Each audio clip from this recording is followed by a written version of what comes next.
चलो अब इधर ध्यान दो तुम लोग। चलो आज हम स्टार्ट करने जा रहे हैं। तुम लोग जान रहा है कि एसएसटी में पचमढ़िया स्टार्ट किए थे, किए थे ना। एसएसटी में पचमढ़िया स्टार्ट किए थे और कल हम देख लिए थे हिस्ट्री का पचमढ़िया क्वेश्चन देख लिए थे। आज हम लोग इकोनॉमिक्स देखेंगे, कल सिविक्स देखेंगे, उसके बाद फिर ज्योग्राफी देखेंगे। इस तरह पचमढ़िया भी ख़त्म कर देंगे, ठीक है ना। वैसे तो पूरा सिलेबस हम क्लास 10 के ख़त्म करके उसके बाद जो VVI है उसका हम सीरीज चला रहे हैं, चाहे वो पाँचों सब्जेक्ट में किसी का भी हो, हिंदी का हो, संस्कृत का हो, या साइंस हो, या सोशल साइंस हो, या मैथ हो, उसका सीरीज चल रहा है, ठीक है। तो तुम लोग को हम ऑब्जेक्टिव VVI करवा दिए हैं और VVI सब्जेक्टिव भी करवा दिए हैं, लास्ट होने जा रहा है, ठीक है। तो तुम लोग VVI ऑब्जेक्टिव जो हम करवा दिए ज़रूर देख लेना। फोटो पर क्लिक करना है तो बहुत सारा ऑप्शन आएगा, प्ले लिस्ट के ऑप्शन में जाना है, प्ले लिस्ट के ऑप्शन में जाएगा तो 9 आएगा, फिर 10 आएगा। तो तुम लोग को 10 में पहुंचना है और जब 10 में पहुंचेगा तो वहाँ लिखा होगा ऑब्जेक्टिव में लिखा होगा क्लास 10 का मोस्ट VVI ऑब्जेक्टिव, उस पर क्लिक करेगा तो सभी सब्जेक्ट का VVI ऑब्जेक्टिव मिल जाएगा, ठीक है। ऑब्जेक्टिव VVI जो हम करवा दिए उसी से क्वेश्चन आएगा, देख लेना, ठीक है ना। और VVI सब्जेक्टिव नीचे लिखा होगा क्लास 10 का सभी सब्जेक्ट का द्वितीय प्रश्न। कितना लोग कमेंट करके पूछता है कि इसका पचमढ़िया सब करवा चुके हैं। साइंस का 2 नंबरिया पचमढ़िया पूरा करवा दिए हैं, ठीक है ना। तो तुम लोग जाके एक बार फोटो पर क्लिक करो, मेरा बहुत सारा ऑप्शन आएगा, प्ले लिस्ट के ऑप्शन में जाओ। उसके बाद तुम लोग क्लास 10 मतलब जाना, 9 के बाद 10 होगा, उसका 11 होगा, उसके बाद 12 होगा। 10 में जाना, A to Z वीडियो मिल जाएगा। कमेंट करने से फ़ायदा नहीं है, तुम लोग इतना भी समझदार ना, जाओ और देखो, ठीक है। बहुत सारा करवा दिए और जिसको जहाँ प्रॉब्लम है सेट उट बनाओ, 18, 19, 20, 21 में जो पूछा गया वो सब बनाओ, ठीक है। उसको जहाँ जिसको प्रॉब्लम है वहाँ पूरा सिलेबस खत्म है, उसको फटाक से देख लो। और मैथ में तुम लोग ग्राफ और रचना, और मैथ में कितना होता है 8 को पूछता है पचमढ़िया, 4 को बनाना होता है तो ग्राफ है वो कर लो फिक्स, एगो रचना कर लो फिक्स, एगो हाइट एंड डिस्टेंस फिक्स कर लो, क्योंकि हाइट एंड डिस्टेंस एक ही चैप्टर है, उससे एगो आना फिक्स है। और बाकी बात बचा एक क्वेश्चन होते हैं, क्वेश्चन उतना में से किसी से बना लेना है। एगो थ्योरम रहेगा, फिर एक ठो रहेगा तुम्हारा 2 चर रेखीय समीकरण से या द्विघात समीकरण से रहेगा, फिर एक ठो त्रिकोणमिति से सिद्ध करने वाला रहेगा, तो उसी में किसी को बना लेना है, ठीक है। चलो करते हैं स्टार्ट। पहला क्वेश्चन देखो क्या है। पहला इकोनॉमिक्स में बोले तो इकोनॉमिक्स यानी अर्थशास्त्र में आज पचमढ़िया देखेंगे, ठीक है ना। तो अर्थशास्त्र में पचमढ़िया देखेंगे तो पहला सबसे इम्पोर्टेंट क्वेश्चन है, बिहार के आर्थिक पिछड़ेपन के क्या कारण है। क्योंकि हम लोग बिहार के एग्जाम देंगे तो बिहार के आर्थिक पिछड़ेपन के क्या कारण है, और बिहार के पिछड़ेपन दूर करने के लिए कोई उपाय बताओ। पहले कारण बताना है, कारणमा कौन सी है, उसका उपाय बताना है। ऐसे तो ये पिछला साल पूछा जा चुका है, यानी 2021 में ही क्वेश्चन आ गया है, लेकिन फिर भी बता देते हैं क्योंकि बिहार से संबंधित है। इस साल 2022 में आने कम संभावना है, क्योंकि पिछला साल आ गया है, लेकिन बहुत इंपॉर्टेंट क्वेश्चन है, ठीक है ना। पिछला साल आ गया है तो कम संभावना है, लेकिन इसको बताते हैं क्योंकि बिहार से संबंधित है, इसलिए फटाफट इसको निपटा देते हैं, ठीक है ना। तो चलो यहाँ ध्यान दे। तो बोल रहा बिहार के आर्थिक पिछड़ेपन के क्या कारण है। तुम लोग जानता है कि बिहार से सब चीज़ में पिछड़ा हुआ है, पता है ना। बिहार सबसे ज़्यादा गरीबी बिहार है, सबसे कम साक्षरता बिहार है, सबसे कम प्रति व्यक्ति आय वाला राज्य बिहार है, सबसे ज़्यादा बीमारू राज्य बिहार है, सबसे अधिक आर्थिक पिछड़ापन राज्य बिहार है, पता है ना तुम लोग को। तो बिहार क्या है, बहुत चीज़ें पिछड़ा हुआ है। तो वही बोल रहा है क्या, तो यहाँ बोल रहा है बिहार के आर्थिक पिछड़ेपन के क्या कारण है। यानी बिहार जो है आर्थिक रूप से यानी पैसा कौड़ी के मामले में, ठीक है ना, यानी कि यहाँ प्रति व्यक्ति आय, राष्ट्रीय आय सब पिछड़ा हुआ है। तो बिहार के आर्थिक पिछड़ेपन के क्या कारण है, और बिहार के पिछड़ेपन को दूर करने का उपाय, यानी जो पिछड़ गया है इसको दूर करने का क्या उपाय बताना है, ठीक है ना। तो इसकी पिछला साल आ चुका है, जिसको हम फटाफट निपटा देते हैं। इसको रटना भी ना है क्योंकि इसे समझना है क्या कारण है, लिख देना है जो कारण है, क्या लिखना है। सबसे जो मेन कारण है अधिक जनसंख्या, क्या है, अधिक जनसंख्या ना है। मान लो किसी के पास 10 रोटी है, ठीक है ना, और किसी के पास 100 रोटी है, ठीक है, कि किसी के यहाँ 10 रोटी, किसी के यहाँ 100 रोटी है, तो कौन अमीर होगा, जौहरी थोड़े है ना, अमीर होगा। कितना कहाँ पर आदमी है उसके अनुसार अमीर होगा। अब इसके पास 1000 आदमी को खिलाना है और इसके पास 10 आदमी को खिलाना है, तो कौन अमीर हो गया, ये वाला अमीर हो गया। कम में है लेकिन आदमियों तो कम है। अब बिहार में यह हाल है, 100 वो है, मतलब खनिज कुछ संसाधन को है, लेकिन जनसंख्या इतना ज़्यादा हुमच के हो गया है कि खिलाइए, मतलब उस संसाधन रहते हुए अभाव हो जाता है, क्या होता है, अभाव पड़ जाता है। तो यहाँ बोल रहा है बिहार के आर्थिक पिछड़ेपन के क्या कारण है, और क्या कारण ये सब रटना थोड़े है, तो तुम अपने जानते हो क्या कारण है, वो सब लिखाएंगे, कारण ऐसे याद हो जाएगा, ठीक है ना। और इसका उपाय बताना है, तो लिखना है क्या, बिहार का जो इतिहास था काफ़ी गौरवशाली था। तुम लोग पता है ना, तुम लोग को संस्कृत में पढ़ाए थे कि चंद्रगुप्त मौर्य के समय क्या था, पाटलिपुत्र कहाँ है, बिहार में है, पटना जो है, तो पाटलिपुत्र का अच्छा व्यवस्था क्या था, काफ़ी उत्कृष्ट था।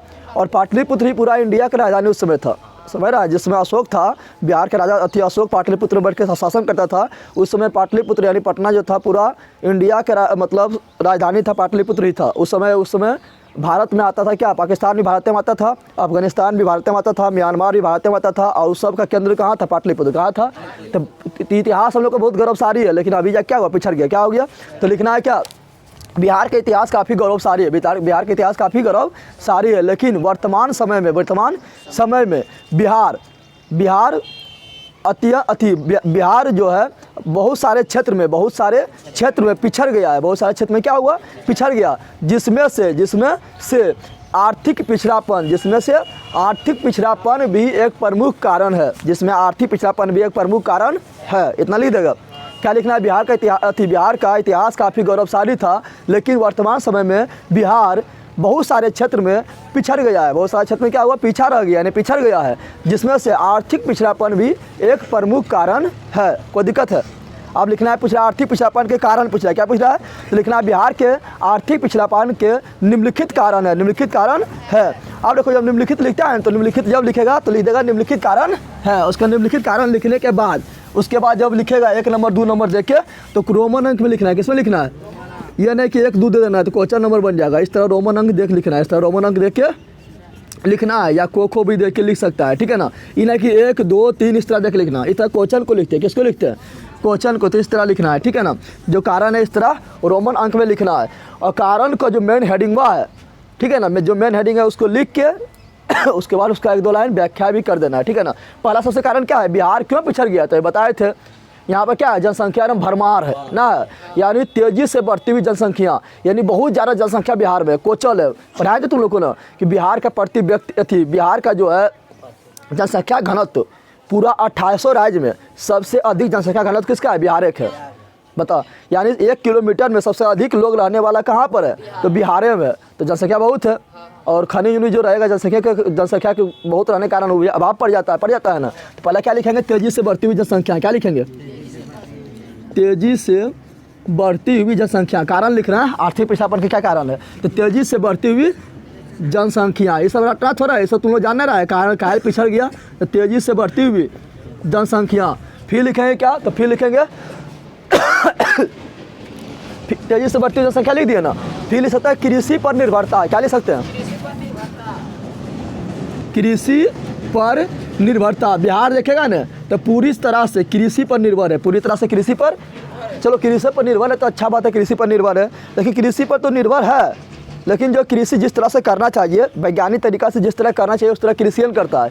इतना छोटा खेत हो गया ना, कुछ कहने का ना, एक बेटा के एक बाप है उसका 3 बेटा है तो 3 भाग में बट गया, अगले जाएगा 9 भाग में बट जाएगा, अगला जाएगा 27 भाग में बट जाएगा, यानी इतना छोटा खेत हो गया है कि अच्छा तरह से खेती भी ना हो पाता है, अच्छा तरह से टटरबा घूमन करता है तो खेती कहाँ से होगा, यानी कृषि पर तो निर्भर है, चलो अच्छा बात है, कृषि पर निर्भर है, बिहार एक कृषि प्रधान अर्थव्यवस्था है, पता है, भारत में एक कृषि प्रधान अर्थव्यवस्था है बोलते हैं, लेकिन कृषि पर निर्भर है, लेकिन वैज्ञानिक तरीका से कृषि ना हो पाता, वैज्ञानिक तरीका कहाँ कृषि होता है, पंजाब हरियाणा में होता रहता है, पंजाब जो है मतलब कृषि के क्षेत्र में बहुत आगे है, बताए थे तुम लोग को, क्योंकि वहाँ पर प्रति किलोमीटर घनत्व में सबसे ज़्यादा उत्पादन होता है, पंजाब में गेहूँ पूरा कंट्रोल में बढ़ता है, पता है ना, तो पंजाब में होता है, लेकिन यहाँ पर क्या कृषि पर निर्भरता है, लेकिन वैज्ञानिक तरीका से ना हो पाता, वैज्ञानिक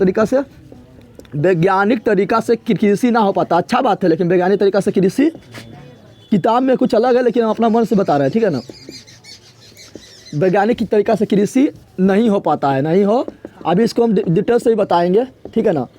और क्या लिख सकते हैं, तो आधारिक संरचना का अभाव है, बिहार में क्या है, आधारिक संरचना का अभाव है, जो हम बोल रहे हैं इसको ये सब जो है ना, जो हम बोल रहे हैं ये सब है मेन पॉइंट, ठीक है, ये सब तो छूटना नहीं चाहिए, और उसका जो इसका विस्तार करेंगे 1-2 लाइन उसके बारे में खाली लिख देंगे बस हो गया, लेकिन जो मेन का पॉइंट हम लिख रहे हैं नंबर बाय नंबर देखिए, ये छूटना नहीं चाहिए।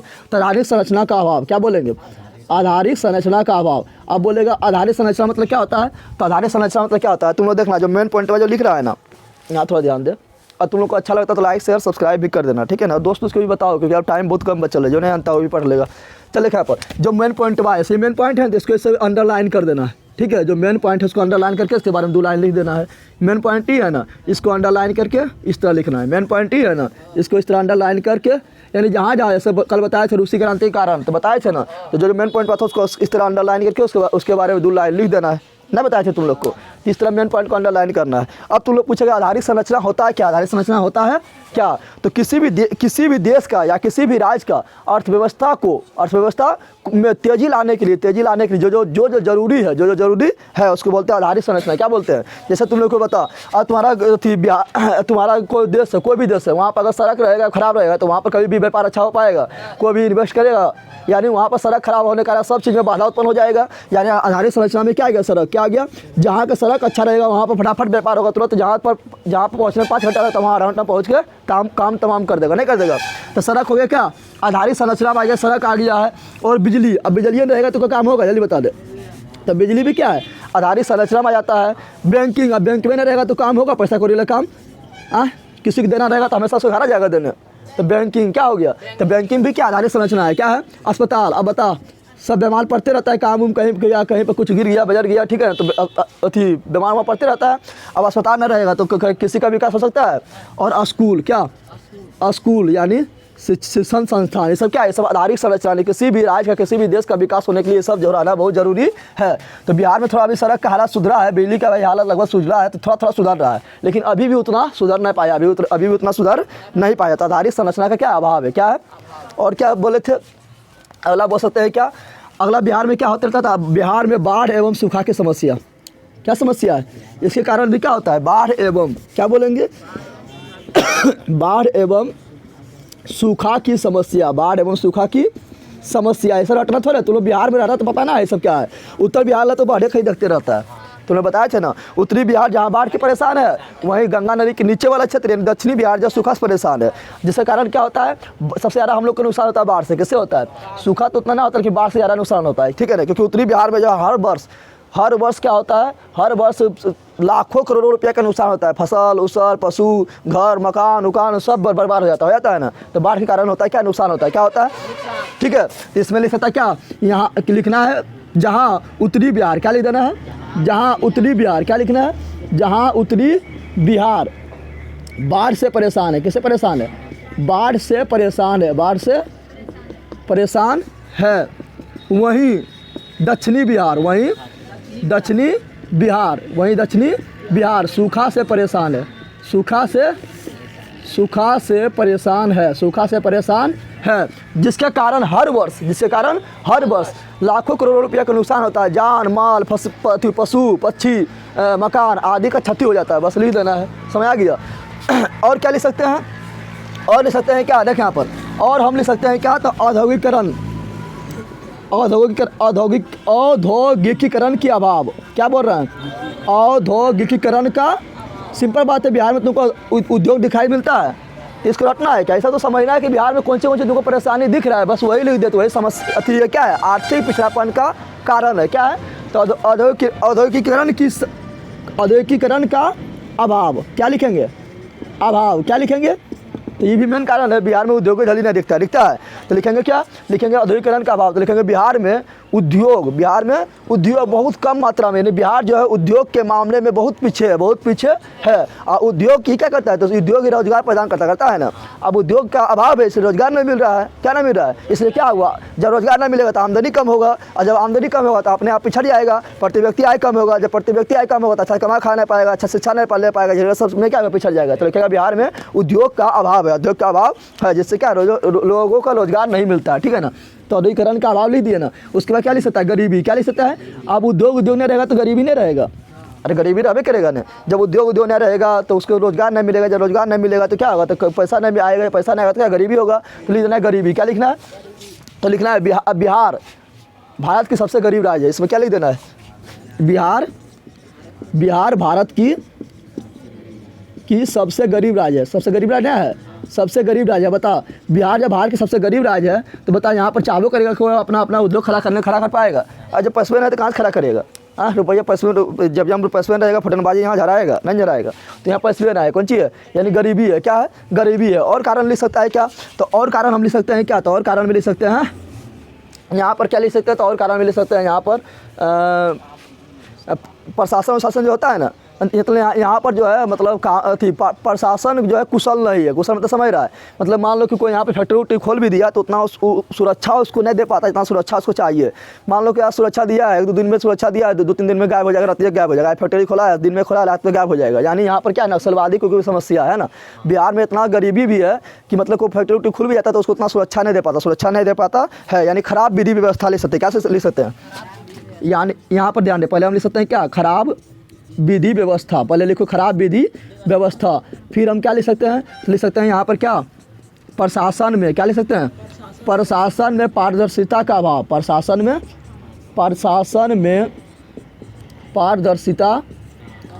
पारदर्शिता का अभाव, ये सब लिख सकते हैं ना।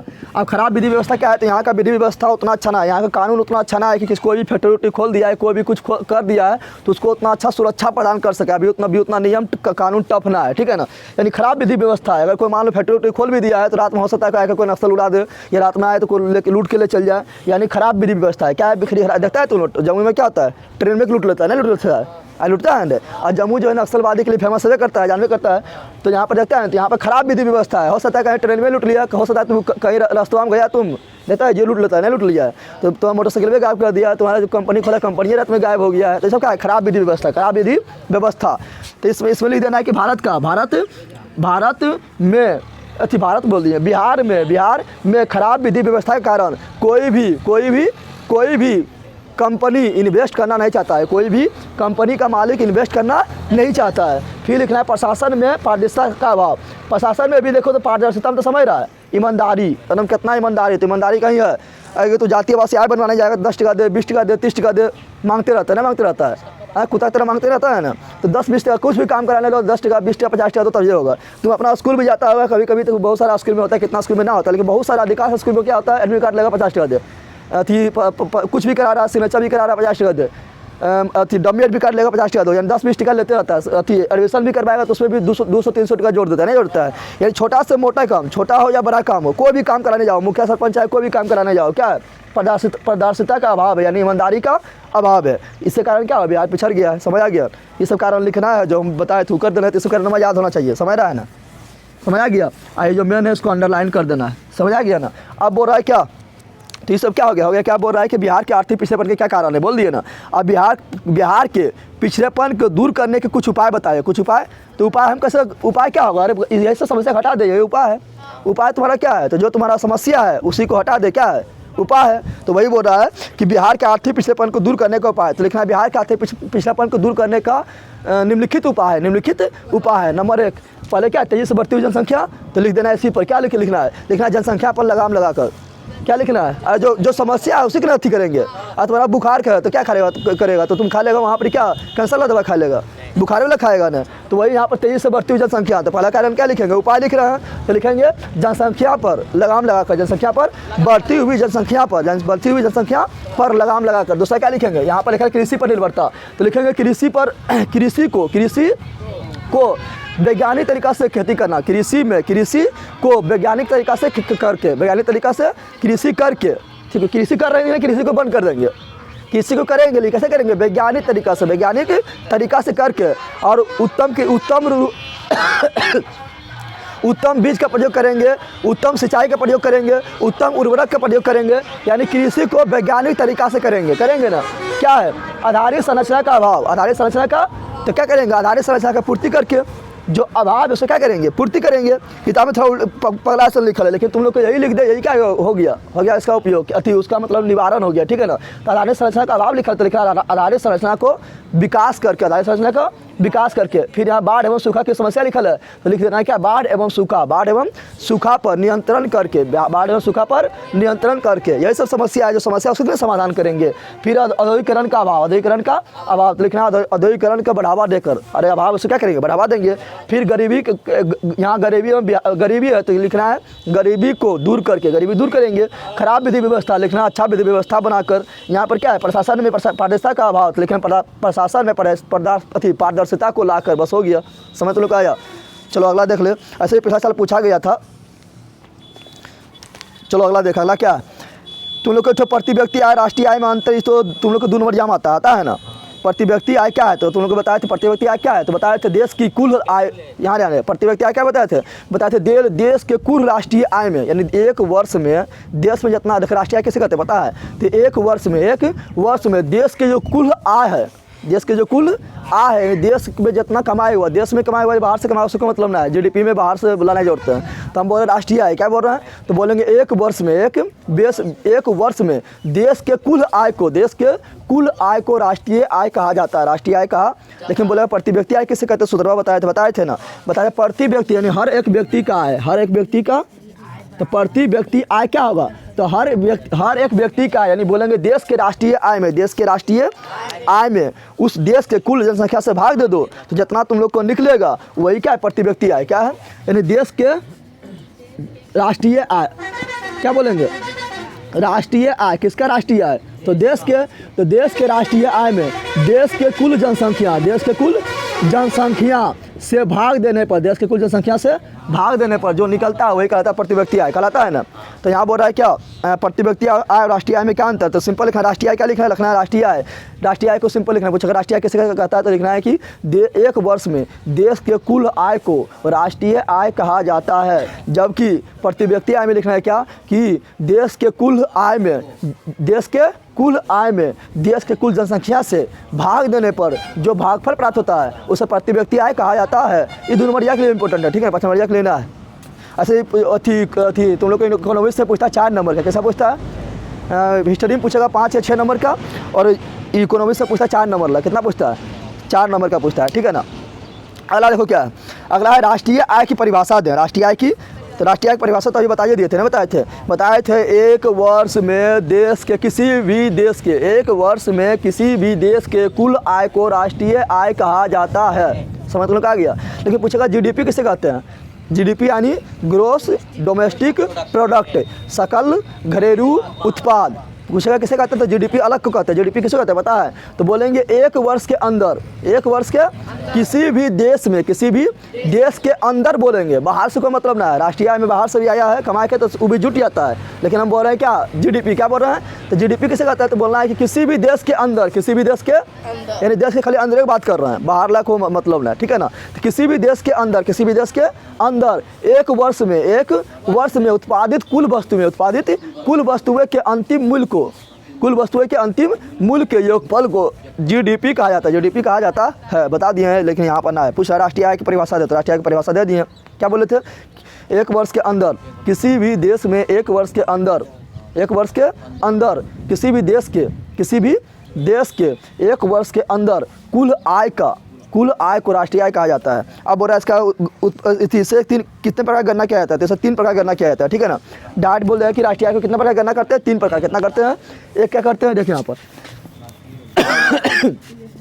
तो यहाँ पूछ रहा है इसकी गणना की प्रमुख विधियाँ बताएं, इसकी गणना की प्रमुख विधियाँ लिखना है, इसकी गणना के 3 प्रमुख विधियाँ है, इसकी गणना के 3 प्रमुख क्या लिखना है, इसकी गणना का 3 प्रमुख विधियाँ है। पहले क्या लिखना है, उत्पादन गणना विधि, क्या बोलना है, उत्पादन गणना विधि, पहले क्या लिखना है, उत्पादन गणना विधि, और इस तरह कर देना है, इसको मतलब हेडलाइट में ला देना है, ठीक है ना, तो खींच दिए ना। दूसरा लिखना है क्या, दूसरा लिखना है आय गणना विधि, क्या लिखना है, आय गणना विधि, क्या लिखना है, आय गणना विधि, फिर इसके बारे में 2-3 लाइन लिख देना है, ठीक है ना। इसको एकदम इस तरह करके अंडरलाइन करके हेडलाइट में ला देना, ठीक है ना। अगला क्या बोलेंगे, अगला बोलेंगे व्यय गणना विधि, क्या बोलेंगे, व्यय, हेडलाइट ना हाईलाइट उसको बोलते हैं, क्या बोलते हैं, नहीं बोलते हाईलाइट, तो व्यय गणना विधि, ठीक है। तो 3 विधि है, कितना विधि है, एक तुम्हारा उत्पादन गणना विधि, एक है आय गणना विधि, और एक है व्यय गणना विधि। अब यही तीनों बारे में थोड़ा लिख देना, क्या करना, तो बोल रहा है क्या, क्योंकि 4 नंबर की पूछता है तो ज़्यादा बड़ा थोड़ा जाएगा क्या, ठीक है। तो बोल रहा राष्ट्रीय आय की परिभाषा दे, इसकी गणना की प्रमुख विधियाँ बताए, इसकी गणना की विधियाँ तो लिखना है उत्पादन गणना विधि में, क्या लिखना है उत्पादन गणना विधि में समझ रहा है, जितना भी देश में सामान बना, उत्पादन मतलब क्या हुआ, जितना भी देश में सामान बना, उत्पादन मतलब समझ लें कि जो हम खाली खेत में उपजाते हैं वो ना, देखो मोबाइल बन रहा है, कार बन रहा है, गाड़ी बन रहा है, फ़ोन बन रहा है, स्टैंड बन रहा है, जो भी बन रहा है, टोपी बन रहा है, स्वेटर बन रहा है, पंखा बन रहा है, ठीक है, जितना चीज़ भी बन रहा है, ठीक है ना, मीट बन रहा है, कुछ भी बन रहा है, ठीक है ना, आलू पापड़ कुछ भी बन रहा है, तो उसको बोलते हैं उत्पादन। क्या बोलते हैं? यानी उत्पादन गणना विधि क्या करते हैं? उत्पादन गणना विधि में क्या करते हैं? तो देश में कुल वस्तु यहाँ बोल उत्पादन गणना विधि में क्या लिखना है कि देश में उत्पादन कुल वस्तु के अंतिम मूल्य को जोड़ लो, तो जो तुम्हारा आय प्राप्त हुआ उसी को क्या बोलते हैं? राष्ट्रीय आय। यानी उत्पादन गणना विधि में क्या करते हैं? देश में जितना भी वस्तु का उत्पादन हुआ है, उसके कुल अंतिम मूल्य के योगफल को उत्पादन के योगफल को राष्ट्रीय आय कहा जाता है। और इस विधि को उत्पादन गणना विधि कहा जाता है, क्योंकि उत्पादन विधि से निकाले थे। अब बोलेगा अंतिम मूल्य क्या है? तो अंतिम मूल्य तुम लोग को एक बार बताए थे ना। अंतिम मूल्य मतलब हुआ कि सामान जहाँ जाके लास्ट हो गया, अब उससे ज़्यादा सामान नहीं बनेगा, उससे ज़्यादा सामान। जैसे तुम लोग समोसा देखा, समोसा बनाता है ना, तो समोसा बनाने पर क्या बोलता है? समोसा तुम खाने जाता तो क्या बोलता है कि बता मैदवा क्या रुपया होलो, चौखा क्या रुपया होलो, तेला क्या रुपया होलो, इस तरह पूछते हैं कि ना। डायरेक्ट इसका अंतिम मूल्य नहीं, समोसा लास्ट तुम्हारा बन गया, अब इसका डायरेक्ट तुम्हारा 5 रुपया, कितना रुपया, ऐसा को नहीं जाता है। हाँ, मैडवा हम 2 रुपया देवो, चौकवा के 2 रुपया देवो, तेला के 1 रुपया देवो, इस तरह पूछता है कि ना। अंतिम मूल्य यहाँ पर अंतिम वस्तु हो गया समोसा। अंतिम वस्तु क्या हुआ? तो जो अंतिम रूप से बन गया उस सामान के उसके मूल्य को बोलते हैं अंतिम मूल्य। क्या बोलते हैं? समझ तो लोग आएगा ना। अब पार्ले जी खरीदे जाकर बोलेगा अटवा के रुपया लग लो, चिनिया के रुपया लग लो, मैदवा के रुपया लग लो, इस तरह पूछेगा कि ना अंतिम वस्तु क्या हो गया? पार्ले जी क्या हो गया? तो उसी को बोलते हैं अंतिम मूल्य। उसका 3 टका, तो उसका अंतिम मूल्य कितना हुआ? 3 रुपया हुआ। समझ तो लोग आ गया ना। अब आय गणना विधि क्या है? आय गणना विधि कैसे करेंगे? तो सिंपल बात है, सब देश में जितना भी व्यक्ति है कुछ न कुछ कमाता है, सब कमाता है ना। कोई ज़्यादा कमाता है, कोई कम कमाता है। मुकेश अंबानी सबसे ज़्यादा कमाता है, क्योंकि मुकेश अंबानी भारत का सबसे अमीर व्यक्ति है ना। तो यहाँ बोल रहा है आय गणना विधि क्या है? तो देश में जितना लोग कमाता है, देश में जितना भी जनसंख्या है कुछ न कुछ कमाता है। तो बोलेंगे क्या? बोलेंगे देश के प्रत्येक व्यक्ति के कुल आय को, क्योंकि यहाँ आय बोल रहा है तो आय को जोड़ेंगे, सिंपल बात है। तो देश के प्रत्येक व्यक्ति के कुल आय का जो योगफल प्राप्त होता है उसे राष्ट्रीय आय कहा जाता है। और इस विधि को आय गणना विधि कहा जाता है, क्योंकि आय गणना विधि से पता किए थे ना। अब व्यय गणना विधि मतलब समझ रहा है? खर्चबा। व्यय मतलब खर्चा। देश में कमाएगा तो खर्चा करबे करेगा। डर ला अरे क्यों हो रहा तुम्हारा? घुसा देंगे तो अपनी छाड़ा घुस जाएगा कि हम गदा कहेगा बैठ गया, लगता है यहाँ पर तो अति एकदम हो रहा है, जानवर रह जाएगा ज़िंदगी भर। बल कहीं का चलिए ध्यान दे, पढ़ने का छोड़ के यहाँ पर ऐसे झूप रहा है बल कहीं का। चलिए ध्यान दे, क्या बोल रहा है? व्यय गणना विधि क्या बोल रहा है? व्यय मतलब तुम कमाएगा तो खर्चा करबे नहीं करेगा। हाँ, आदमी कमाएगा तो खर्चा करबे करेगा। तो देश में जितना भी जनसंख्या है, ठीक है, देश के में जितना भी लोग है सब व्यय करता है। तो उसके कुल जितना व्यय किया, ठीक है, जितना व्यय किया यानी देश के लोगों के द्वारा जितना भी व्यय किया गया, जितना भी व्यय मतलब खर्चा किया गया, ठीक है ना, जितना भी व्यय किया गया उसके कुल योगफल को राष्ट्रीय आय कहते हैं। कौन विधि से निकाले थे? व्यय गणना विधि से निकाले थे। तो उससे बोले क्या? इस विधि को व्यय गणना विधि कहा जाता है। सिंपल लैंग्वेज में बताए थे और फालतू में बताए थे। समझ आ गया? तो यही सब लिखना है। समझ आ गया तुम लोग को? तो लिख लेगा आराम से। चलो अगला देख। फालतू में हमने बताए थे, किताब में थोड़ा इस तरह इधर उधर से लिखा है, लेकिन हम सिंपल नियम से बताए थे, ठीक है ना। अगला क्या है? मुद्रा के कार्यों को लिखे। मुद्रा के कार्यों को, और देख मुद्रा के कार्य तुम लोग आराम से लिख सकता है। मुद्रा कौन सी करता है वही लिखना है। देख क्या क्या बोल रहा है क्या? मुद्रा के कार्य को लिखो, या मुद्रा के कौन कौन लाभ है। तो अरे जो काम है वो है लाभ है। तुम पूछेगा कौन सी तुम्हारा लाभ कौन सी है? तो जो काम कर रहा है उससे तुमको लाभ हो रहा है। तो मुद्रा के कार्य पूछे, या मुद्रा के कौन कौन लाभ है ये पूछे, वर्णन करें, या पूछे मुद्रा क्या है। मुद्रा क्या है? तो मुद्रा की परिभाषा पहले लिख देना है। क्या लिखना है? मुद्रा क्या है, यानी मुद्रा की परिभाषा लिखना है। मुद्रा मतलब समझ रहा है? मुद्रा ना समझ लेना, जो शमशान में जलाते हो उसने समझ लेना। मुद्रा मतलब रुपया पैसा। मुद्रा मतलब रुपया पैसा बोले तो जिससे सामान को हम आसानी से खरीद सकते हैं, यानी जो वैध है, कानूनी रूप से क्या है? मान्यता प्राप्त हो, कानूनी रूप से मान्यता प्राप्त हो, जिसको हम आसानी से देख के कोई सामान ले सकते हैं, उसे बोलते हैं मुद्रा। क्या बोलते हैं? तो यहाँ बोल रहा है मुद्रा क्या है कि नहीं 5 लाभों के बताया, ठीक है ना। तो देखिए यहाँ पर पहले देखें, यहाँ पर लिखेंगे मुद्रा क्या है, पहले इसको मिटा रहे हैं। चलिए यहाँ ध्यान दे। अब क्या बोल रहा है? तो चलो मुद्रा के कार्य लिखे हैं, लेकिन पहले हम सीखते हैं मुद्रा क्या है, यानी मुद्रा का परिभाषा लिखेंगे। क्या लिखेंगे? मुद्रा का परिभाषा। मुद्रा का परिभाषा। तो देखें यहाँ पर, तो बोला मुद्रा क्या है कि नहीं 5 लाभों की व्याख्या कीजिए। तो 5 काफ़ी हो गया, क्योंकि 4 नंबर का पूछेगा तो 5 काफ़ी हो गया ना। या पूछेगा मुद्रा के कार्य लिखें तो 5 लिख देना है, या पूछेगा मुद्रा कौन कौन लाभ है तो वही 5 लिख देना है, वर्णन करे तो वही 5 को लिख के वर्णन करना है। तो पहले देखते हैं मुद्रा क्या है, क्या लिखते हैं। तो मुद्रा क्या है, तो मुद्रा की परिभाषा लिखना है। मुद्रा क्या है तो उन्हें लिख देना मुद्रा एगो मुर्दार है जिसको शमशान घाट में जलाते हैं, उन्हें लिखना है। पूछेगा मुद्रा क्या है तो लिखेगा मुद्रा हुआ, यहाँ ध्यान दे, कोई भी वस्तु हो, ठीक है ना, कोई भी वस्तु जो विनिमय के रूप में, जो विनिमय मतलब समझ रहा है ना, कोई सामान खरीदना है बेचना है यानी आदान प्रदान। तो बोलेंगे कोई भी वस्तु जो विनिमय के रूप में समानता हर जगह मायन हो। ये ना कि विनिमय के रूप में तो इसका दुकान गया तो बोला हाँ पैसा ले लो, बोला दूसरा दुकान जीवो तो नहीं लेवो, यानी वो हर जगह पैसा क्या है 10 टका हो चाहे 20 टका हो 5 टका हो, हर जगह क्या है मान्यता प्राप्त ना है।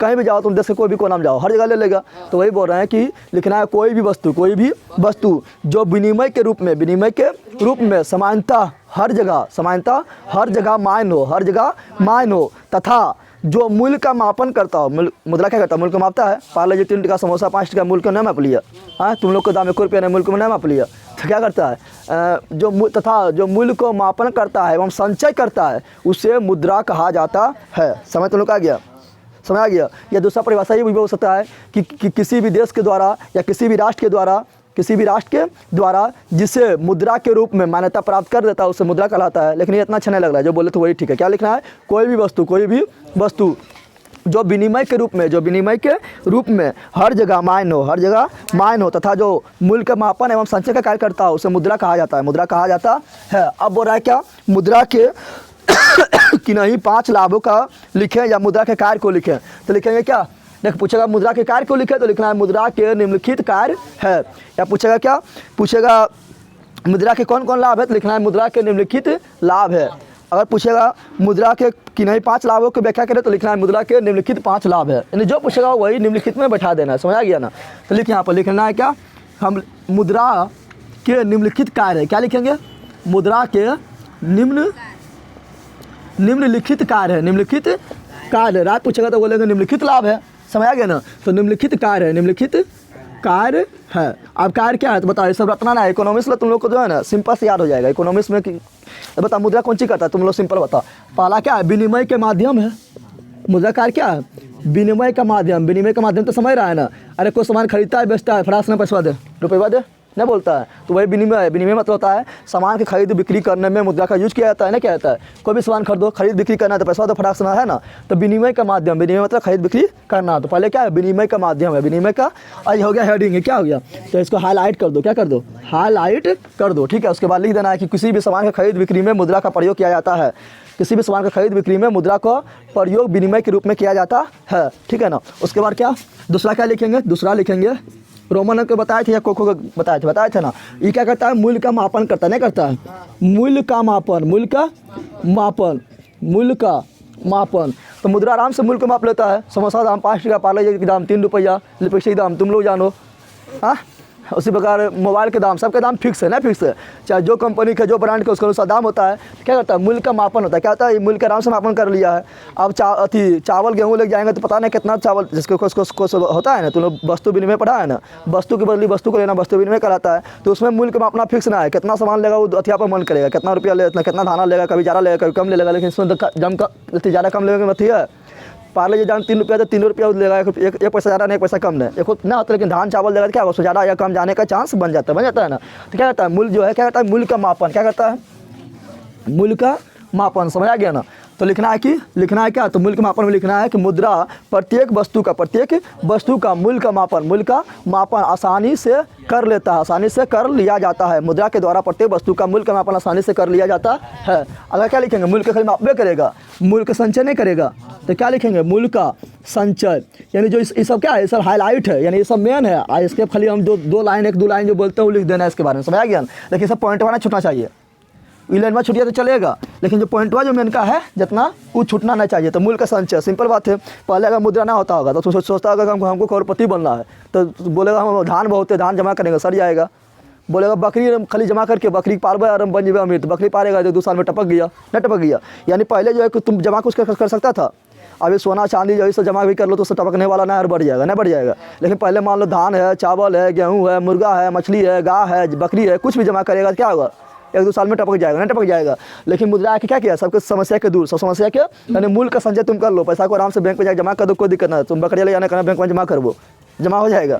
तो मूल का संचय, मूल का तो लिखना है क्या, लिखना है क्या, मुद्रा को क्या लिखना है, लिखना है मुद्रा को क्या लिखना है, मुद्रा यहाँ ध्यान दे, यहाँ ध्यान दे, मुद्रा को क्या लिखना है, मुद्रा को आसानी से, मुद्रा को आसानी से हम कहीं भी अर्थ जैसे बैंक भी देना है, क्या देना है बैंक, तो मुद्रा को आसानी से हम बैंक में जमा कर सकते हैं, या मुद्रा को आसानी से हम घर में भी जमा कर सकते हैं, कहीं भी जमा कर सकते हैं। तो लिखना है मुद्रा को आसानी से हम कहीं भी संचय कर सकते हैं और यह कभी नष्ट नहीं होता है। नष्ट होगा क्या, चलो अगला क्या बोल सकते हैं, तो मुद्रा का मापन हो गया है, मुद्रा का संचय हो गया है, विनिमय का माध्यम हो गया ना। अगला हम क्या बोल सकते हैं, तो बोल सकते हैं क्या, मुद्रा जो है ना, बोल सकते हैं इसमें कि विलंबित भुगतान का मान क्या करता है, इसमें जो करता है क्या करता है, विलंबित भुगतान का मान, विलंबित तो समझ रहा है,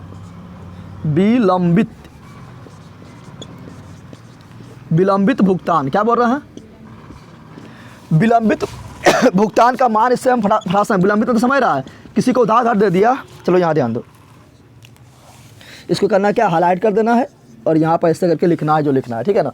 विलंबित भुगतान का मान, विलंबित भुगतान का मान, इसका मतलब क्या हुआ, इसका मतलब हुआ कि मतलब किसी को उधार दिया है ना, तो देर उर होगा लेकिन सही बात है, लेकिन विलंबित भुगतान का मान है, किसी को उधार दिया तो फिर हमको वो आराम से, जब उसके पास पैसा होगा तो आराम से हमको भुगतान कर सकता है, ना कर सकता है, समझ गया ना। किसी से कोई सामान खरीदा, किसी को सामान खरीदा, तो मान लो बोला उधार 2-3 दिन उधार लेंगे, तो क्या होगा, फिर उसके बाद 2-3 दिन के बाद तुम्हारे पास पैसा आराम से दे दे, यानी विलंबित भुगतान का मान, विलंबित भुगतान का मान जो को भी सरल बना दिया, क्या बना दिया, सरल बना दिया है, ठीक है ना। अब मान लो वस्तु विनिमय प्रणाली है, उसे बोलेगा हम बकरी आएगा तो देंगे, उस मान लो तो कहीं चावल लिया, बोला हमको बकरी चाहिए, क्या चाहिए, तो बोला बकरी आएगा तो देंगे, बकरिया तुम्हारे पास भी नहीं किया तो कैसे देगा, दे पाएगा, लेकिन यहाँ पैसा तो तुम्हारे पास भी नहीं करेगा, ठीक है। विलंबित भुगतान का मान, विलंबित भुगतान का मान, तो इससे क्या हुआ, इससे क्या हुआ, इससे ऋण क्या हुआ, ऋण देने एवं लेने में क्या हुआ, सुविधा हो गया, क्या हो गया, ऋण देने एवं लेने में सुविधा हो गया, क्या हो गया, यानी आराम से बाद में भुगतान कर दो, ठीक है ना, सुविधा हो गया, क्या हो गया, सुविधा हो गया। अगला क्या बोल सकते हैं, अगला बोल सकते हैं क्रय शक्ति का हस्तांतरण, क्या बोल सकते हैं, क्रय शक्ति का हस्तांतरण, क्रय शक्ति का हस्तांतरण, ठीक है। अब बोले क्रय शक्ति का हस्तांतरण मतलब क्या होगा, तो समझ, क्रय शक्ति का हस्तांतरण, इसको हाईलाइट कर, इसको इस तरह लिखना है। क्रय शक्ति मतलब क्या होगा, कोई सामान तुम खरीदा तो क्या होगा, तुम्हारे को हाथ में वो फटासना मिल जाएगा, तो उसको बोलते हैं क्रय शक्ति का हस्तांतरण, क्रय शक्ति का हस्तांतरण। ऐसा मान लो पहले जब मुद्रा न होगा, ठीक है ना, जिस समय वस्तु विनिमय प्रणाली होगा, किसी को मान लो कि बोलेगा हो गाँव में बहुत दिन रह गई, अब जाकर बनवा मुंबई में बसना है, कहाँ बसना है, मुंबई में बसना है, अब उसका जो गाँव में जमीन की होगा, हाँ तो बोलेगा बेच देगा तो पैसा उसको कौन देगा, पैसा तो हेबन करता है, जब मुद्रा ना था हम बोल रहे हैं, और उसको सामान घारा बेचेगा अंडे, तो घारा बेचेगा तो उस समय मुद्रा मान लो ना है, वस्तु विनिमय होता है, क्या होता है, यानी वस्तु के द्वारा वस्तु को खरीदा जाता है। और उस गाँव में जो घारा छोड़ के जा रहा है मुंबई, उसका घारा कैसे बिकेगा, बताओ, पैसा ना है तो कैसे बिकेगा, हाँ। तो कोई व्यक्ति ऐसा को खोजेगा कि जो कहाँ पर हो, जो बम्बई में हो और वहाँ उस गाँव में रहना चाहता है, और उस घर में जाकर बाहर रहेगा तो उस तरह को ले ले कि बम्बई से तुम्हारा गाँव में आएगा रहने, तो समझ लो पहले कितना परेशानी होता होगा ना। लेकिन अभी जो है तुमको घर बेचना, आराम से गाँव में घर बेचो और जाकर वहाँ खरीद लो, कोई दिक्कत है, तो पहले बहुत दिक्कत था, नहीं था। तो क्रय शक्ति का क्या हुआ, हस्तांतरण, क्या हुआ, यानी एक वस्तु का दूसरे वस्तु, तुमको यहाँ से छोड़ के दूसरा जगह जाना भी है तो चल जाओ आराम से, कोई दिक्कत नहीं, तुम्हारा पैसा मिल जाएगा, वहाँ जाकर खरीद लो, ना खरीद लो, लेकिन पहले इस तरह होना है, मर जाओ तो अपना होगा ना। तो क्रय शक्ति का हस्तांतरण ईजी हो गया, क्या हो गया, क्रय शक्ति का हस्तांतरण। तो लिखना है इससे व्यक्ति, लिखना है क्या, इससे व्यक्ति अपने संपत्ति को एक जगह से बेच कर दूसरे जगह में निवास करने में अस्थायी हो गया, क्या हो गया, अस्थायी हो गया, आसान हो गया, क्या लिखना है, आसान हो गया। अगला क्या लिखना है अगला जो लिख सकते हैं क्या हुआ, 1 2 3 4 5 को तो हो गया, 5 ने बोला था, चलो और बता लेते हैं। यहाँ पर मेरा 5 को ज़्यादा बढ़ गया, 4 5 6। अगला लिख सकते हैं साख का निर्माण, साख का, इससे डायरेक्ट ऑब्जेक्टिव भी बनता है ना। साख मतलब क्या हुआ, साख मतलब होता है तुम्हारा विश्वास, क्या होता है, साख मतलब होता है विश्वास। डायरेक्ट पूछेगा साख का क्या अर्थ होता है, तो साख का अर्थ होता है विश्वास, क्या होता है, और तुमको कोई पैसा देगा या तुमको कोई उधारे को सामाने देगा तो क्या कब देगा, जब तुम पर विश्वास होगा। हाँ तुम भिखारी रहेगा तो तुमको कोई उधार देगा, कोई तुमको पैसा देगा, हाँ दान में बोलो 1 आध रुपया दे देगा, लेकिन ऐसे देगा तुमको उधार देगा पैसा, ना, क्योंकि तुमको विश्वास पर देगा। क्या देगा? तो साख में तो होता है विश्वास, साख में तो होता है विश्वास। और एक अर्थ और होता है ऋण लौटाने की क्षमता, ऋण लौटाने की। अगर तुम्हारे पास मान लो तुम करोड़पति है तो तुमको कोई 1 लाख रुपया आराम से उधार दे देगा, नहीं देगा? क्योंकि जाना करोड़पति है, फिर जब पैसा आएगा तो फिर हमको 1 लाख रुपया आराम से लौटा देगा। और तुम भिखारी है तो 1 लाख को देगा। तुम हज़ारपति है, अब बोलेगा 1 लाख को दे देगा। यानी तुम्हारा ऋण लौटाने की क्षमता कितना है, ताकत कितना है, उसके आधार पर भी तुम क्या मिलता है, लेकिन क्या मिलता है। तो साख का 2 अर्थ होता है विश्वास, क्या होता है, और ऋण लौटाने की क्षमता। ऑब्जेक्टिव में पूछ देगा साख का क्या अर्थ होता है, लिखा रहेगा विश्वास, और ऑप्शन बी में लिखा रहेगा ऋण लौटाने की क्षमता। तो और भी दोनों मारना है, अगर दोनों में से कोई एक लिखा है तो खाली उसको मार देना, समझ आ गया ना। तो साख का निर्माण होता है मुद्रा के द्वारा। क्या होता है, मुद्रा के द्वारा हमको विश्वास का निर्माण होता है। विश्वास का, वस्तु विनिमय प्रणाली में विश्वास ना है। क्यों विश्वास ना है? क्योंकि हम जो वस्तु हमको जरूरी है वो जाएंगे खोजने है, तो उसको भी जो मेरे पास सामान है उसको भी जरूरी है तब नहीं लेगा। तो वहाँ साख नहीं बन रहा है। वहाँ साख, मान लो तुम्हारे पास क्या है, बकरी है और तुम चावल चाहिए, तो चावलवा तुमको किसके पास जाना खोएगा, जिसके पास चावल उसके पास जाना पड़ेगा, और उसको जरूरी फिर बकरियों खो तब नहीं लेगा। तो वहाँ साख नहीं बना। लेकिन यहाँ पे कोई दिक्कत नहीं, यहाँ पैसा है ना, कोई भी सामान दो लो, कोई दिक्कत ना है। तो साख रहेगा तभी तो वो पैसा देगा। तो ये सब हो गया क्या कारण, क्या हो गया, मुद्रा के निम्नलिखित कार्य लिख देगा। इस सब का हमें मेन पॉइंट भाई याद होना चाहिए। मैं 5 पॉइंट 6 को लिखा दिया, लिखना है 5 को, ठीक है ना। अगर अथी नहीं बोला है तुम लोग को कि 5 वो लिखो, नहीं बोला है तो 6 लिख दे, समझ आएगा। खाली बोला मुद्रा के कार्य लिखो तो 6 लिख देना है। अब यहाँ पे 6 पॉइंट अगर लिखना है तो लिखना है, चाहे तुम ये लिखने का नहीं भूल गया, समझ आ गया ना। लेकिन ये सब लिखने में भारी बात है, उसी को खाली हम विस्तार करके बोल दिए, ना बोल दिए, समझ आ गया। लेकिन ये सब पॉइंट नहीं छूटना चाहिए, समझ आ गया। चलो अगला क्या, अगला जो है वो वस्तु विनिमय प्रणाली की कठिनाई का वर्णन करो। तो इसी के साथ हम वस्तु विनिमय भी पढ़ा दिए, ना पढ़ा दिए, बहुत सारा एग्जाम्पल देके पढ़ाए थे। वस्तु विनिमय के प्रणाली की कठिनाइयों का वर्णन करें। तो इसके साथ वस्तु विनिमय नहीं पढ़ा दिए हैं, बता दिए कि मुद्रा कैसे दूर कर दिया वस्तु विनिमय का। तो यहाँ बोल रहा है वस्तु विनिमय प्रणाली की कठिनाई को, या बोलेगा इस तरह भी क्वेश्चन पूछ सकता है कि मुद्रा ने वस्तु विनिमय प्रणाली की कठिनाई को कैसे दूर किया। तो ऐसे दूर किया, फिर वह लिखना है। समझ तुम लोग आ गया, तुम लोग ने लिख देना ऐसे दूर किया, मतलब ये लिखना है, समझ आ गया ना। अरे पूछेगा मुद्रा ने वस्तु विनिमय के प्रणाली की कठिनाइयों को कैसे दूर किया, तो ऐसे यही ऐसे दूर किया, तो फिर यही लिखना है, समझ आ गया। अब और वस्तु विनिमय प्रणाली की कठिनाई का वर्णन करें। तो वस्तु विनिमय में क्या प्रणाली होता था, क्या कठिनाई होता था, लिखना है पहले वस्तु विनिमय। पहले पूछेगा वस्तु विनिमय प्रणाली क्या है, वस्तु विनिमय प्रणाली क्या है, इसकी कठिनाइयों का वर्णन करें। इसके कठिनाइयों का वर्णन तो लिखना है, क्या लिखना है, वस्तु के द्वारा, क्या लिखना है, एक वस्तु के द्वारा दूसरे वस्तु का, एक वस्तु के द्वारा दूसरे वस्तु का खरीद बिक्री करना, यानी वस्तु के द्वारा वस्तु का खरीद बिक्री होना, समझ आ रहा है ना। यानी कोई पैसा कोई ना है। जैसे अभी तुम लोग का आता है घर टोल वालों में आता है ना, तो तुम लोग कभी क्या करता है, लोहा लकड़ी लोहा हुआ जो घर में होता है कच्चा उसको दे के सामान ले लेता है ना। पोपो बोला आता है तो कैसा दे के तुम सामान ले लेता है। सो क्या वस्तु विनिमय प्रणाली, वस्तु विनिमय प्रणाली। तो अभी कोई दिक्कत नहीं, क्योंकि पैसा है, वस्तु कैसे नहीं लगेगा तो पैसा दे के ले लेंगे। तो खाली मान लो पैसा जब नहीं था तो उस समय क्या था, सामान के बदले सामान, ठीक है। तो उससे बोलते वस्तु विनिमय प्रणाली। तो पूछेगा वस्तु विनिमय प्रणाली क्या है, लिखना वैसा प्रणाली जिसमें वस्तु के बदले वस्तु का खरीद बिक्री किया जाता है, वस्तु के बदले वस्तु का ही खरीद बिक्री किया जाता है। उस प्रणाली को वस्तु विनिमय प्रणाली कहा जाता है। अब बोला क्या, वस्तु विनिमय प्रणाली की कठिनाई का वर्णन, कठिनाई का यानी इसमें कठिनाई क्या है। तो कठिनाई क्या था, तो लिख देना वस्तु विनिमय प्रणाली से निम्नलिखित कठिनाई होता है। लिखा वस्तु विनिमय प्रणाली में निम्नलिखित कठिनाई है, निम्नलिखित कठिनाई है। अब ऑप्शन नंबर 1 नंबर देना है, क्या लिखना है, पहले दोहरा संयोग का अभाव, क्या लिखना है। अब बोलेगा दोहरा संयोग क्या है, तो तुम लोग को जब हम पढ़ा रहे थे इकोनॉमिक्स उस समय भी बताए थे अच्छा से। दोहरा संयोग का अभाव अभी तुम लोग को एग्जाम्पल भी दिए थे। दोहरा संयोग का अभाव, इसको हाईलाइट कर दे, ऐसे करके लिख देना है। दोहरा संयोग मतलब क्या हुआ कि मतलब तुमको जो जरूरी है तुमको जो जरूरी है, मान लो चावल बताए थे, तो चावलवा तुम खोज किसके पास चावलवा है, और तुमको चावलवा तुम तो ले लेगा। लेकिन जिसके पास चावलवा है उसको क्या जरूरी है, मान लो उसको बकरी की जरूरत है, तुमको बकरी रहेगा तभी देगा। यानी यहाँ पर दोहरा संयोग हो गया, क्या हो गया, तुमको जो जरूरी है, ठीक है ना, और तुम्हारे पास जो है तो उसके पास जाओ, उसके पास सोना तुम्हारा मिल जाएगा, तो तुम्हारा सोना भी उसको लेगा तभी है ना, ठीक है ना। जैसे लड़की को लिपस्टिक जरूरी है, ठीक है ना, तो लिपस्टिक वाला लेने जाएगा तो लिपस्टिक वाला तो ले लेगा, और जिसके पास लिपस्टिक वाला है वो बोलेगा हमको चाहिए कौन सी बैगन, और उसके पास आलू है तो कहाँ ले पाएगा। ये दोहरा संयोग हो गया, क्या हो गया, फिर वो जाकर खोजेगा किसके केरा पाए बैगन को हमारा आलू ले ले, अब बैगना दे जाके देवो तो लिपस्टिक खरीदबो, समझ आ गया, तुम लोग समझ आ रहा है ना। तो यही दोहरा संयोग क्या है, तो दोहरा संयोग का अभाव ना है। तो वस्तु विनिमय प्रणाली में क्या होगा, दोहरा संयोग का क्या हुआ, अभाव, क्या हुआ, अभाव, समझ आ गया। लिखना है क्या, इसके द्वारा व्यक्ति को, दोहरा संयोग में क्या लिखना है, इसके द्वारा व्यक्ति को वैसा व्यक्ति को खोना पड़ता है जिसके पास उसके जरूरी का सामान हो, तथा उसे भी उसके पास जो सामान है उसके भी ज़रूरत का सामान उससे भी आ सकता हो, उससे भी आ सकता हो। अगला दोहरा संयोग हो गया ना। फिर मूल्य का संचय, मतलब मूल्य का मापन, मूल्य का मापन का अभाव, मूल्य का मापन का, यहाँ पर लिखे थे मूल्य का मापन ही कर दिया ना, उसी का उल्टा लिख रहे हैं, मूल्य का मापन, मूल्य का मापन का अभाव या मूल्य का मापन का समस्या, ठीक है ना। अब बताओ वस्तु विनिमय प्रणाली मूल्य को अच्छा माप सकता है? कितना सामान तुम देगा कि वो 1 केजी दे दे या आधा केजी दे दे, तो पता ना है, पता है ना, पता है ना। इसमें क्या है? मूल्य मापन का अभाव, मूल्य मापन का अभाव। और क्या बोल सकते हैं? तो लिखना है क्या? वस्तु विनिमय प्रणाली में, वस्तु विनिमय प्रणाली के द्वारा, वस्तु विनिमय प्रणाली के द्वारा किसी भी वस्तु का मूल्य का मापन करना, मूल्य का मापन करना एक कठिनाई होता है। क्या होता है? कठिनाई होता है। बस यही लिख देना है, इसका आगे बढ़ा के, समझ आया। अगला क्या लिखना है? मूल्य का संचय, मूल्य का, ये तो बहुत अच्छा बता दिए ना, बताए थे अभी एग्जाम्पल भी बताए थे। मूल्य का संचय का कठिनाई, मूल्य का संचय का कठिनाई या मूल्य का संचय का अभाव, मूल्य का संचय का अभाव, मूल्य का संचय का अभाव। समझ आ गया? अभी तुम लोग को बताए थे पैसा अगर तुम्हारे पास ना है तो कुछ आएगा, कोई वस्तु को हम संचय करके रखें तो रख पाएगा। चावल रखेगा 1-2 साल में गया, गेहूँ रखेगा सड़ गया, बकरी रखेगा मर गया, चंगना रखेगा वो भी गया, ठीक है ना। कुछ भी रखो वो भी गया, यानी सर गल गए मर गुल के सब खत्म हो जाएगा ना, तो खत्म हो जाएगा। लेकिन तुम्हारे पास अगर पैसा कौड़ी रहेगा तो उसको आराम से बैंक में जमा कर दे, बैंक में जमा कर दिया, सुरक्षा भी तुमको मिल रहा है और ब्याज भी थोड़ा थोड़ा मिल रहा है, मिल रहा है, तो आराम से संचय हो रहा है। तो क्या मूल्य का संचय का अभाव, मूल्य का संचय का, तो लिखना है वस्तु विनिमय प्रणाली में, वस्तु विनिमय, इसके में फिर आगे लिखना है वस्तु विनिमय प्रणाली में मूल्य का संचय एक बहुत बड़ा समस्या है, एक बहुत बड़ा समस्या है, क्योंकि वस्तु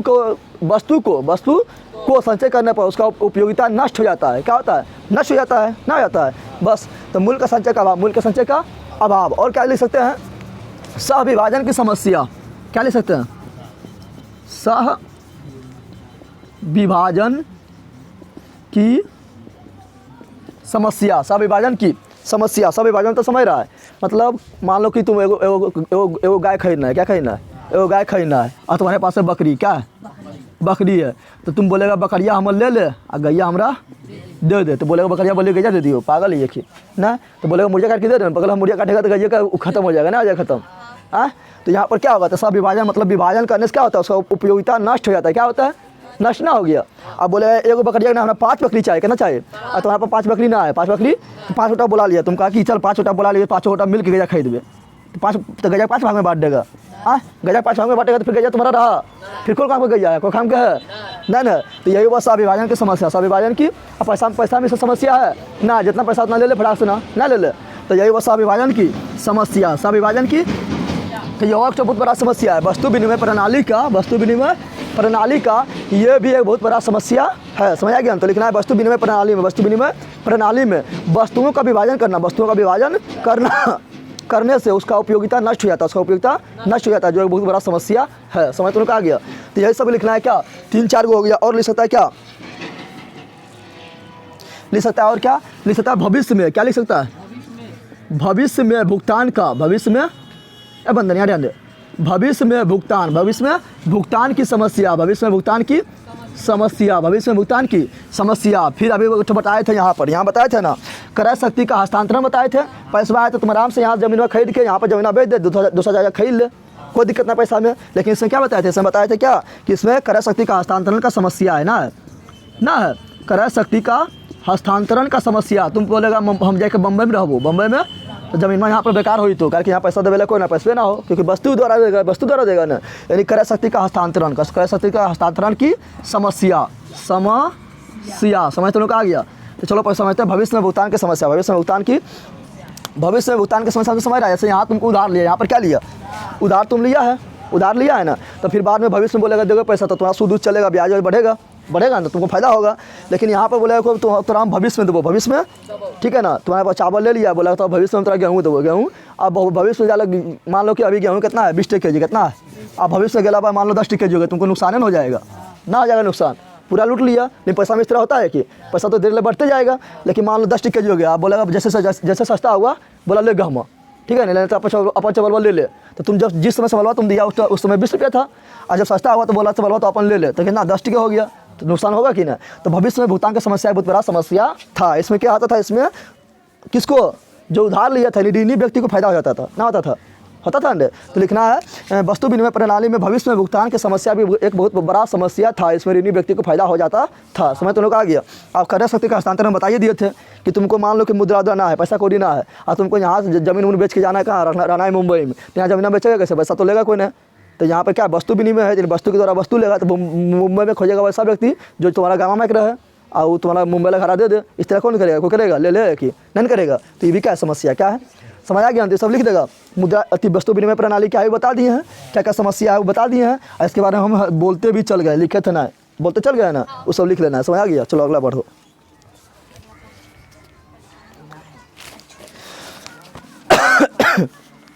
अगला है व्यावसायिक बैंक के प्रमुख कार्य की विवेचना करें। पहले इसको मिटा रहे हैं, ठीक है ना, इसको तुम स्क्रीनशॉट भी ले सकता है। चलो यहाँ ध्यान दो। अगला तुम्हारा क्या है, अगला जो इम्पोर्टेंट है वह है व्यावसायिक बैंकों के प्रमुख कार्यों की विवेचना करें। व्यावसायिक बैंकों के प्रमुख कार्यों का विवेचना करें। तो व्यावसायिक बैंक जो है ना, पिछला साल आ चुका है, शायद 2021 में कि 20 में था, आयल था, लेकिन इसको जल्दी जल्दी हम निकाल के शॉर्ट में बता देते हैं, ठीक है ना, क्योंकि आ जाएगा तो तुम लोग को लिख देना है, ठीक है ना। और तुम लोग को भी कल जलेबी खाने का निमंत्रण है, 1-1 केजी लेकर आना, उसमें खिला देंगे, ठीक है। चलिए यहाँ ध्यान दे। यहाँ क्या पूछ रहा है, पूछ रहा है क्या व्यवसायिक बैंक के प्रमुख कार्यों की विवेचना करें। व्यवसाय बैंक तो लोग समझते हैं, वैसा बैंक जिसका उद्देश्य व्यवसाय करना है, क्या है उससे व्यवसाय बैंक कहते हैं। जितना भी जानवर कह क्या उठा जा पटा देंगे ना तो 10 हो जाएगा, और 10 मिलकर कल जलेबी खाएगा, बोल कह। यहाँ ध्यान देना। चलिए यहाँ ध्यान दे। तो व्यवसाय बैंक तुम समझ रहा है, व्यवसाय बैंक में तुम्हारा जितना भी आस पड़ोस बैंक नहीं आ रहा, सब क्या है व्यवसाय बैंक, क्या है, चाहे यूको बैंक हो या SBI बैंक हो या पंजाब नेशनल बैंक हो या इलाहाबाद बैंक हो या बैंक ऑफ बड़ौदा हो, ठीक हो, या इंडियन बैंक हो, सब क्या है व्यवसाय बैंक, क्या है व्यवसाय बैंक। समझ आ गया ना। जिसमें तुम खाता खोलाता है वो सब क्या है व्यवसाय बैंक, क्या है व्यवसायी बैंक है। RBI क्या है केंद्रीय बैंक, यानी सब बैंक के मालिक, सब बैंक पर कंट्रोल करने वाला, सब बैंक पर कंट्रोल करने वाला। समझ आ गया ना। और ये सब क्या है व्यवसाय बैंक। पूछेगा RBI का स्थापना कब हुआ था, RBI का फुल फॉर्म होता है रिजर्व बैंक ऑफ इंडिया, और RBI का स्थापना हुआ था 1 अप्रैल 1935 को। और RBI के राष्ट्रीयकरण यानी राष्ट्र के लिए खोल दिया है 1949 में। लेकिन पूछेगा व्यावसायिक बैंक यानी SBI, UCO bank, bank of Baroda, ठीक है ना, पंजाब नेशनल बैंक, जितना भी बैंक है, इस सब बैंक का राष्ट्रीयकरण कब हुआ था 1969 में हुआ था। अब यहाँ क्वेश्चन पूछ रहा है क्या व्यावसायिक बैंक के प्रमुख कार्यों की विवेचना करें। व्यवसायिक बैंक के प्रमुख कार्यों का लिखना है व्यवसायिक बैंक का, इसी तरह लिखना है व्यवसायिक बैंकों का निम्नलिखित कार्य है। व्यवसायिक बैंकों का निम्नलिखित, आप लिखना है निम्नलिखित कार्य में क्या लिखना है, तो लिखना है बता बैंक क्या करता है, तुम लोग दिमाग अपने लगा, ऐसा रटना थोड़ा है। तो राशि तुम जाएगा जमा करने तो जमा लेगा, जमा करने आता है, तो जमा राशि को स्वीकार करता है, क्या करता है, यानी जमा राशि बोलेगा तो बोलेगा नहीं लेबो, ऐसा बोलता है कि बोलता तुरंत में लेबो, नहीं लेता तुरंत में। तो जमा राशि को स्वीकार करना, जमा राशि को स्वीकार करना, जमा राशि को, क्योंकि जब तक तुम्हारा राशि जमा राशि को स्वीकार करना, जमा राशि को, क्योंकि जब तक वो तुम्हारा राशि को जमा ना लेगा तब तक बैंक का फायदा ना होगा, फायदा होगा।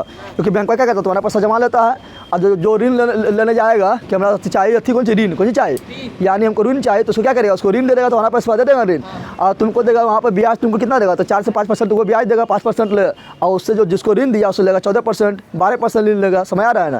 तो इसी से बैंक का फायदा होता है। क्योंकि तो जमा राशि को स्वीकार करने से इसका पहला मेन कार्य है, क्योंकि जब तक जमा ना लेगा बैंक का फायदे ना होगा। तो हमारा पैसा जमा लिया, उधर पर लगा लिया दूसरा को सूद में, उधर से ब्याज ज़्यादा ले रहा है, तुमको ब्याज कम दे रहा है। समझ आ रहा है। तो जमा राशि को स्वीकार करना, जमा राशि को, तो इसमें लिखना है क्या बैंक क्या करता है, बैंक अथी लिखना है यहाँ पर व्यवसायिक बैंक का प्रमुख कार्य, व्यवसायिक बैंक का प्रमुख कार्य है जमा राशि को स्वीकार करना। जमा राशि को इसमें लिख देना है, इसको हाईलाइट करना है, ऐसा करके लिख देना है कि व्यवसायिक बैंक का प्रमुख कार्य है जमा राशि को स्वीकार करना, जमा राशि को स्वीकार करना। इसी के द्वारा बैंक पुनः दूसरे व्यक्ति को ऋण प्रदान कर लाभ कमाता है, लाभ नहीं कमाता है। या लिखेगा क्या, लिखेगा कि व्यक्ति क्या लिखेगा, इस तरह भी लिख सकता है कि व्यक्ति सुरक्षा एवं ब्याज के मुनाफे के लिए अपने पैसे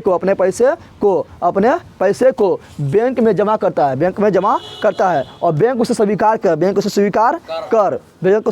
कर दूसरे व्यक्ति को ऋण प्रदान भी कर देता है, जिससे उसे क्या होता है, लाभ होता है। समझ आ गया ना। तो जमा राशि को स्वीकार करें, जमा राशि को, और जमा राशि लेके क्या करेगा, बैंक को अपन खाली घर में रख ले रहेगा, घर में रख लेगा तो नुकसान ही हो जाएगा ना, हो जाएगा नुकसान। खाली घर में रख ले रहेगा, तुम कहेगा पैसा दे तो तुमको ब्याज कहाँ देगा? देखता है तुम लोग को, कभी कभी देखता हो तुम लोग के अकाउंट में 10 टका 15 टका बढ़ जाता है, बढ़ता है ना, अपना अपना बढ़ता है। तो तुमको कैसे देगा? घर में खड़ी रखेगा सब पैसा तो तुमको दे पाएगा।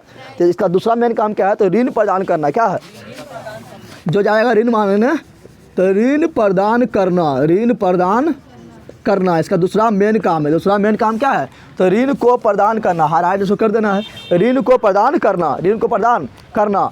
ऋण जो है बहुत प्रकार का जमा करता है, ठीक है। ऋण जब तुमको प्रदान करेगा तो क्या करेगा? तुमको मतलब कुछ जो है बॉन्ड पर साइन करवाएगा, या तुम्हारा जो देखेगा, तुम बोलेगा हमको दुकान खोलना है या ट्रैक्टर लेना है, कुछ भी करेगा तो क्या करेगा? तुमको प्लस संपत्ति देखेगा, नहीं करता है, या गवाही खोजता है, नहीं खोजता है, या तुम्हारा कितना संपत्ति है उसी के अनुसार तुमको क्या देता है? ऋण। क्या देता है? ऋण देता है। तो ऋण प्रदान करना। तो लिखना है बैंक का, बैंक क्या करता है? तो बैंक व्यक्ति को ऋण प्रदान करता है, ऋण प्रदान करता है जिससे वो लाभ प्राप्त करता है, ठीक है ना। और ऋण जो प्रदान करता है, बहुत प्रकार का ऋण प्रदान करता है, ठीक है ना।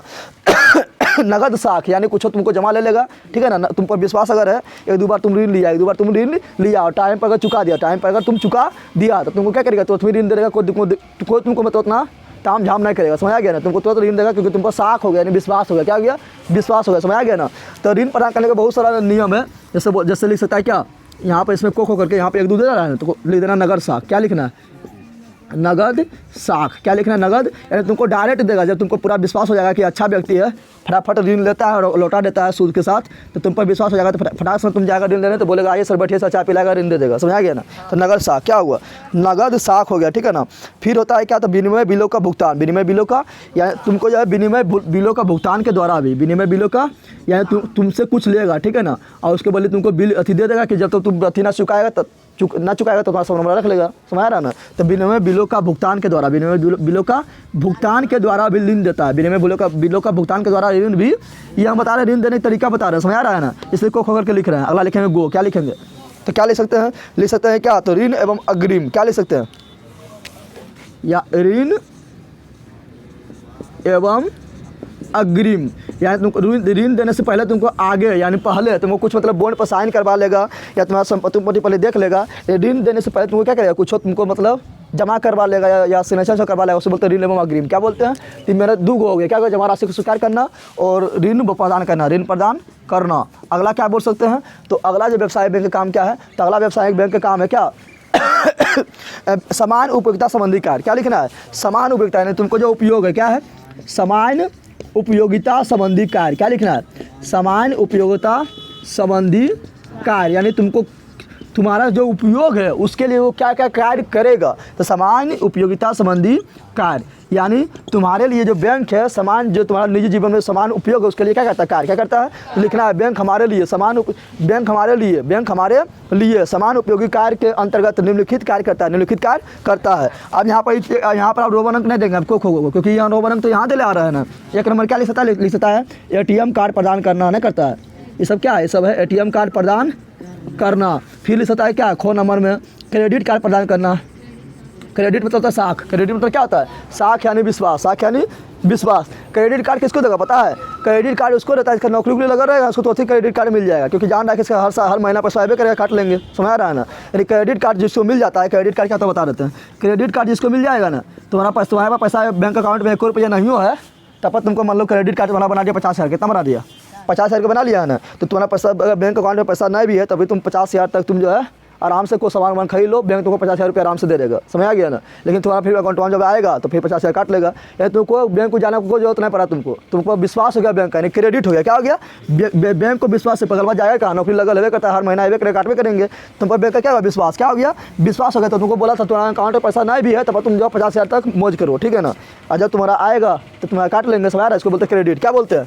तो क्रेडिट सबको देता है कि अरे अगर तुम क्रेडिट तुम लोग को देगा, तुम लूट के कहेगा भाग गेलियो, यानी तुम बोलेगा जब मैंने करवे घंटा पैसा काट भी कहाँ से, समझ आ गया ना। तो क्रेडिट देता है उसको इसका नौकरी लगा हुआ है, जो बिजनेसमैन है, ठीक है ना, यानी जो मतलब हर सब मतलब बहुत सारा पैसा को इधर उधर करते रहता है, जिस पर विश्वास होगा उसको देता है क्रेडिट। क्या देता है? क्रेडिट में तो होता है विश्वास। क्या होता है? तो क्रेडिट कार्ड प्रदान करना। क्या लिखेंगे? क्रेडिट कार्ड प्रदान करना, क्रेडिट कार्ड प्रदान करना। और क्या करता है बैंक? तो और क्या क्रेडिट कार्ड प्रदान करता है और क्या करता है? तो चेक प्रदान करता है, नहीं करता है? चेक प्रदान करना। बैंक क्या रहता है? चेक भी देता है, चेक प्रदान करना। और बैंक जो है तुम लोग इन्हें देखा होगा, बैंक जो है लोकर का भी निर्माण करता है। लोकर समझ रहा है, जैसे तुम लोग के घर में जब बक्सा वक्सा होता है ना, तो घर उनमें रखेगा, मान लो चोर उड़ जाके चुरा लिया तो दिक्कतें हो जाएगा। लेकिन बैंक में रख दे, बैंक का चोरा और लूटियो लेगा, तब मेरा पैसा बैंक को देना है तो देना है, लूटा तो तुमको लूटा, हमको की मतलब है, समझ आ गया ना। तो बैंक में क्या होता है, लोकर क्या होता है, लोकर का निर्माण। लोकर तुम लोग नहीं देखा होगा, लोकर में तो क्या होता है पता है तुमको, बैंक में जाएगा कोई भी सोना चांदी गहना होना जो भी है बैंक में रख दो, ठीक है, वो तुमको लोकर दे देगा, बहुत सारा रोकल बना होता है, ठीक है ना, और उसका चाबी तुमको दे देगा, ठीक है ना, तुम्हारा वहाँ पर सेफ है सामान, समझ आ गया। तो लोकर का निर्माण, लोकर का निर्माण। इसके बाद बैंक क्या करेगा, तुमसे कुछ मतलब रकम भी लेगा, तुम्हारा सामान सुरक्षित रख रहा है ना, तो लोकर का निर्माण भी बैंक करता है। क्या करता है, ये सब क्या है, सामान उपयोगी संबंधी कार्य। समझ तुमने कहा गया। तो पहला क्या था, जमा राशि को स्वीकार करना, दूसरा था ऋण प्रदान करना, तीसरा था समान उपयोगी कार्य, समान उपयोगी संबंधी कार्य। और बैंक जो है एजेंसी के कार्य भी करता है, नहीं करता है। अगला क्या लिखेंगे, अगला लिखेंगे एजेंसी संबंधी कार्य। क्या लिखेंगे, एजेंसी संबंधी कार्य करता है। एजेंसी तो समझ रहा है, एजेंट के रूप में करता है कि आप बीमा करा लीजिए, आप हेल्थ बीमा करा लीजिए, ठीक है ना, आप इंश्योरेंस बीमा करा लीजिए, इसमें 500 रुपया महीना दीजिए, बुढ़ाने तो आपको फायदा होगा, ऐसा ना बताता बैंक में, बताता है नीला खाता खुला लीजिए, इधर बीमा करा लीजिए, उधर बीमा करा लीजिए। सब क्या एजेंसी क्या है, एजेंसी के रूप में दलाल के रूप में काम करता है, ना करता है। होम लोन ले लीजिए, ट्रैक्टर लोन ले लीजिए, कुछ भी लोन ले लीजिए, सब क्या एजेंसी संबंधी कार्य क्या है।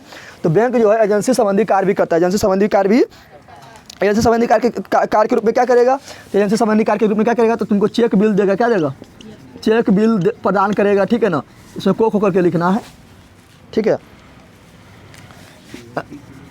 ब्याज लाभांश क्या करेगा, ब्याज लाभांश के बारे में बताया कि मतलब तुम जो है इतना पैसा को जमा करो मंथली, ठीक है ना, और 5 साल के बाद तुमको ब्याज के रूप में इतना लाभ होगा। क्या होगा ना, बोलता है तुम लोग को, देखता है बैंक में तुम लोग नहीं आता होगा तो बोलता है कोई मतलब महीना इतना रुपया जमा करता होगा, ठीक है ना। अब बोलेगा 5 साल के बाद 10 साल के बाद निकालिएगा तो आपको ब्याज के रूप में इतना लाभ होगा। क्या होगा, तो ब्याज लाभांश संबंधी कार्य करता है। क्या करता है, ब्याज लाभांश संबंधी कार्य करता है। प्रतिभूतियों का क्रय विक्रय करता है। क्या करता है, प्रतिभूतियों का क्रय विक्रय, प्रतिभूतियों को क्रय विक्रय। प्रतिभूति मतलब होता है कि उसका जो संपत्ति है ना, वो कभी कभी क्या करता है, क्रय विक्रय भी करता है कि इतना संपत्ति का कौन मालिक बनेगा, ठीक है ना। जैसे मान लो कोई बैंक में पैसा से कम हो गया तो निकालेगा, प्रतिभूति अपना निकालेगा, बोलेगा कि इतना तुमको हम 10% का मालिक बना देगा, तुम इतना इसमें तुम क्या करो, इतना पैसा मिलाओ, तुम 10% का मालिक हो जाएगा। ऐसा तुम नहीं बोलता है, कोई सामान तुम लोग के घर में होता है ना, उसको बेचना होता है, तुम पैसा से घट गया तो बोलता है कि तुमको बेचना ना है, तुमको भी यूज करना है, दूसरा को भी यूज करना है, तुम बोलता है 10,000 रुपया दे दे, अब दोनों आप क्या हो, दोनों पार्टनरशिप हो, दोनों का चलेगा गरिया के। ये क्या हुआ, प्रतिभूति। क्या हुआ, तो प्रतिभूति का भी निर्माण करता है, प्रतिभूति का भी क्रय विक्रय करता है, ठीक है ना। और क्या करता है, तो क्या ड्राफ्ट उराफ्ट का निर्माण भी करता है। ड्राफ्ट उराफ्ट का क्या करता है, निर्माण, ठीक है, ड्राफ्ट का निर्माण भी करता है। तो ये सब क्या है, ये सब एजेंसी संबंधी कार्य। तो बस इतना लिखना है, ठीक है ना। तो व्यवसायिक बैंक क्या है, व्यवसायिक बैंक का निम्नलिखित कार्य क्या है, तो ये सब लिख देना है। 4 नंबर के पूछे ज़्यादा बड़ा थोड़ी जाना है, समझ आ गया ना। चलो अगला बढ़ते हैं। अगला जो इम्पोर्टेंट है वो है, अगला है जो इम्पोर्टेंट, वैश्वीकरण से बहुत क्वेश्चन पूछ दिया है, लेकिन कौन लाइन मारे। वैश्वीकरण का बिहार पर प्रभाव को बताएं। बिहार वाला बहुत बता देते हैं क्योंकि बिहार वाला जो है बिहार का है ना, तो हो सकता आ जाए। फिर लिखा है वैश्वीकरण को संभव बनाने के कारक, फिर बोल रहा है वैश्वीकरण का आम आदमी पर प्रभाव को बताएं, फिर बोल रहा है वैश्वीकरण में भारत का प्रभाव बताएं। तो बिहार वाला बता देंगे। कौन बता देंगे, बिहार वाला बताने से पहले ये देख लो, ये ज़्यादा इंपॉर्टेंट है। उपभोक्ता कौन है, उपभोक्ता कौन है, उपभोक्ता के कौन कौन अधिकार है, कौन कौन अधिकार है, प्रत्येक अधिकार को साधारण लिखिए। यानी उपभोक्ता कौन है, अरे उपभोक्ता कौन है, अब उपभोक्ता तुम लोग बताया, सिंपल बात है, उपभोक्ता तुम लोग ने बताए थे। और उपभोक्ता के कौन सी कार्य है, कौन सी कार्य है, यानी कौन सी उसका अधिकार है, कौन सी उसका अधिकार है, उसको लिखना है, व्याख्या करना। उसका क्या करना है, व्याख्या करना है। तो बोले उपभोक्ता कौन है, तो बोलना है कोई भी व्यक्ति जो वस्तुएं और सेवाओं को खरीद कर उसका उपभोग करता है, उसे उपभोक्ता कहा जाता है। सिंपल बात है। ऐसा नहीं है कि तुम दुकान खोल दिया है और लाया एक बोरा आलू लाया, एक बोला चीनी लाया, एक बोला दाल लाया, तुम बेच रहा है, तुम उपभोक्ता ना है, बेच रहा है तो उपभोक्ता ना है। जब तुम उसका उपभोग कर रहा है तो तुम क्या उपभोक्ता क्या है, ठीक है ना। वस्तु को खरीद के क्या कर रहा है, खा पी के पचा दिया, उपभोक्ता है। कौन चीज़ है, सेवा का खरीद लिया, सेवा में तो समझ रहा है, नहीं बोलना सेवा मतलब जो सेवा होता है एप्पल नहीं बोल रहा है। सेवा मतलब होता है तुम्हारा सर्विस। क्या होता है, ऐसे तुम रिचार्ज कराया मोबाइल में, ये क्या है, सर्विस। क्या है, तो रिचार्ज मोबाइल में कराएगा तो तुम इसको यूज कर भी नहीं करेगा, खा पी के बचा देगा, महीना खत्म होगा, फिर आ जाएगा मैसेज कि रिचार्ज कर लीजिए, आपका सेवा खत्म हो गया ना, होता है। यानी सेवा क्या खत्म, क्या हुआ, तो बोलता है उपभोक्ता किससे कहते हैं, उपभोक्ता किससे कहते हैं। तो बोलना है कोई भी व्यक्ति जब वस्तुओं एवं सेवाओं को खरीद कर उसका उपभोग करता है, तो उसे उपभोक्ता कहा जाता है। समझ आ गया। अब बोल रहा है क्या, अब बोल रहा है उपभोक्ता के कौन कौन अधिकार है, प्रत्येक अधिकार को उदाहरण सहित लिखे, उदाहरण सहित लिखे। तो लिखना है उपभोक्ता का निम्नलिखित अधिकार है। क्या लिखना है? उपभोक्ता का लिखना है, उपभोक्ता का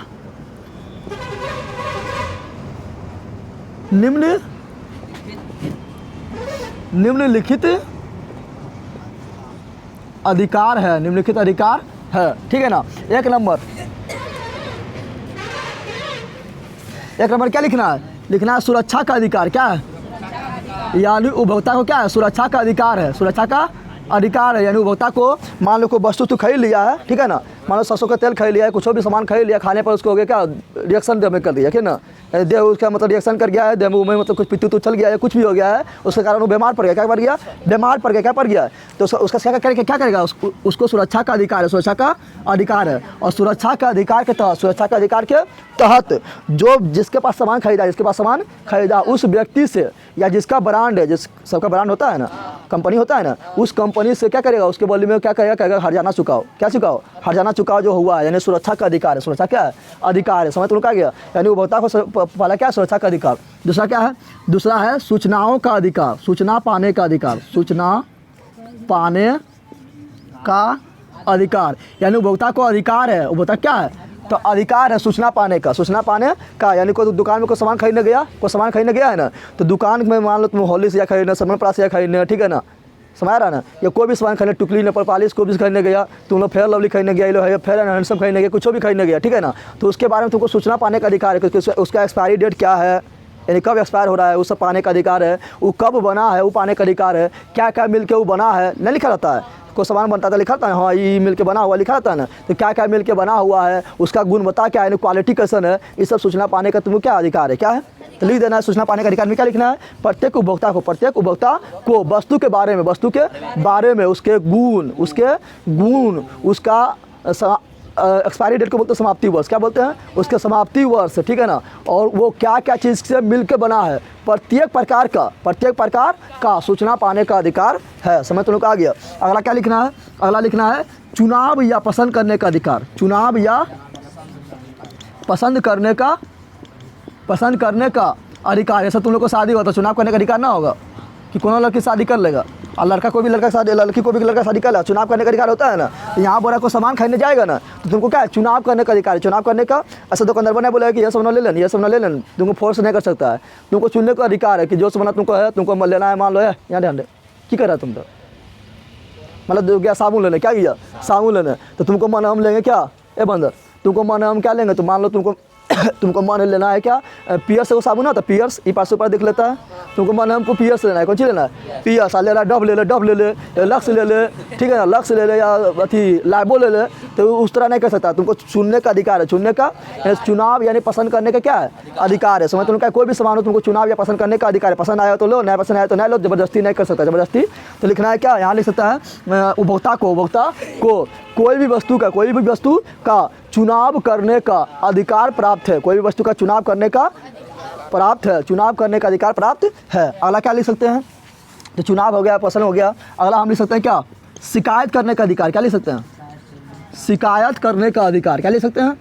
शिकायत करने का अधिकार। अब मान लो तुमको मतलब कोई सुरक्षा का अधिकार में मतलब तुमको कुछ हो गया और हर्जाना तुमको नहीं दिया, या सूचना पाने का अधिकार, सूचना तुमको तुम्हारा अधिकार है कि सूचना पाएंगे हम, ठीक है ना, और तुमको सूचना पाने वो नहीं दे रहा है, ठीक है ना, या चुनने को तुमको अधिकार है, दुकानदार बोला नहीं समझ लेना तुम्हारे को चटाक से ना, ठीक है, तो तुम कहाँ शिकायत करेगा? तो तुमको शिकायत करने का अधिकार है। क्या है? शिकायत करने का अधिकार। यानी तुम जिला में जाके या राज्य में जाके या राष्ट्रीय स्तर पर होता है ना, तो तुम कहीं पर जाके शिकायत कर सकता है। बताए थे तुम लोग को पढ़ाए थे कि अगर 1 करोड़ से नीचे तो जिला स्तर पर कर सकता है। बताए थे पढ़ाए थे तुम लोग को इस तरह, जिला स्तर पर 1 करोड़ से ऊपर होता है, राज्य स्तर पर जाते हैं, इस तरह पढ़ाए थे ना। तो तुमको शिकायत करने का भी क्या अधिकार है? क्या है? अधिकार है। समझ तुम लोग आ गया? तो लिखना है क्या? प्रत्येक उपभोक्ता को उसके नुकसान के अनुसार, उसके कितना नुकसान हुआ है, उसके नुकसान के अनुसार उसे शिकायत करने का अधिकार है। शिकायत करने का अधिकार है। इसके लिए जिला स्तर पर जिला निवारण है, राज्य स्तर पर राज्य निवारण है, और देश स्तर पर राष्ट्रीय उपभोक्ता निवारण है। समझ तुम लोग आ गया? तो शिकायत करने का अधिकार, शिकायत करने का। और क्या कर सकता है तुम? और तुम जो है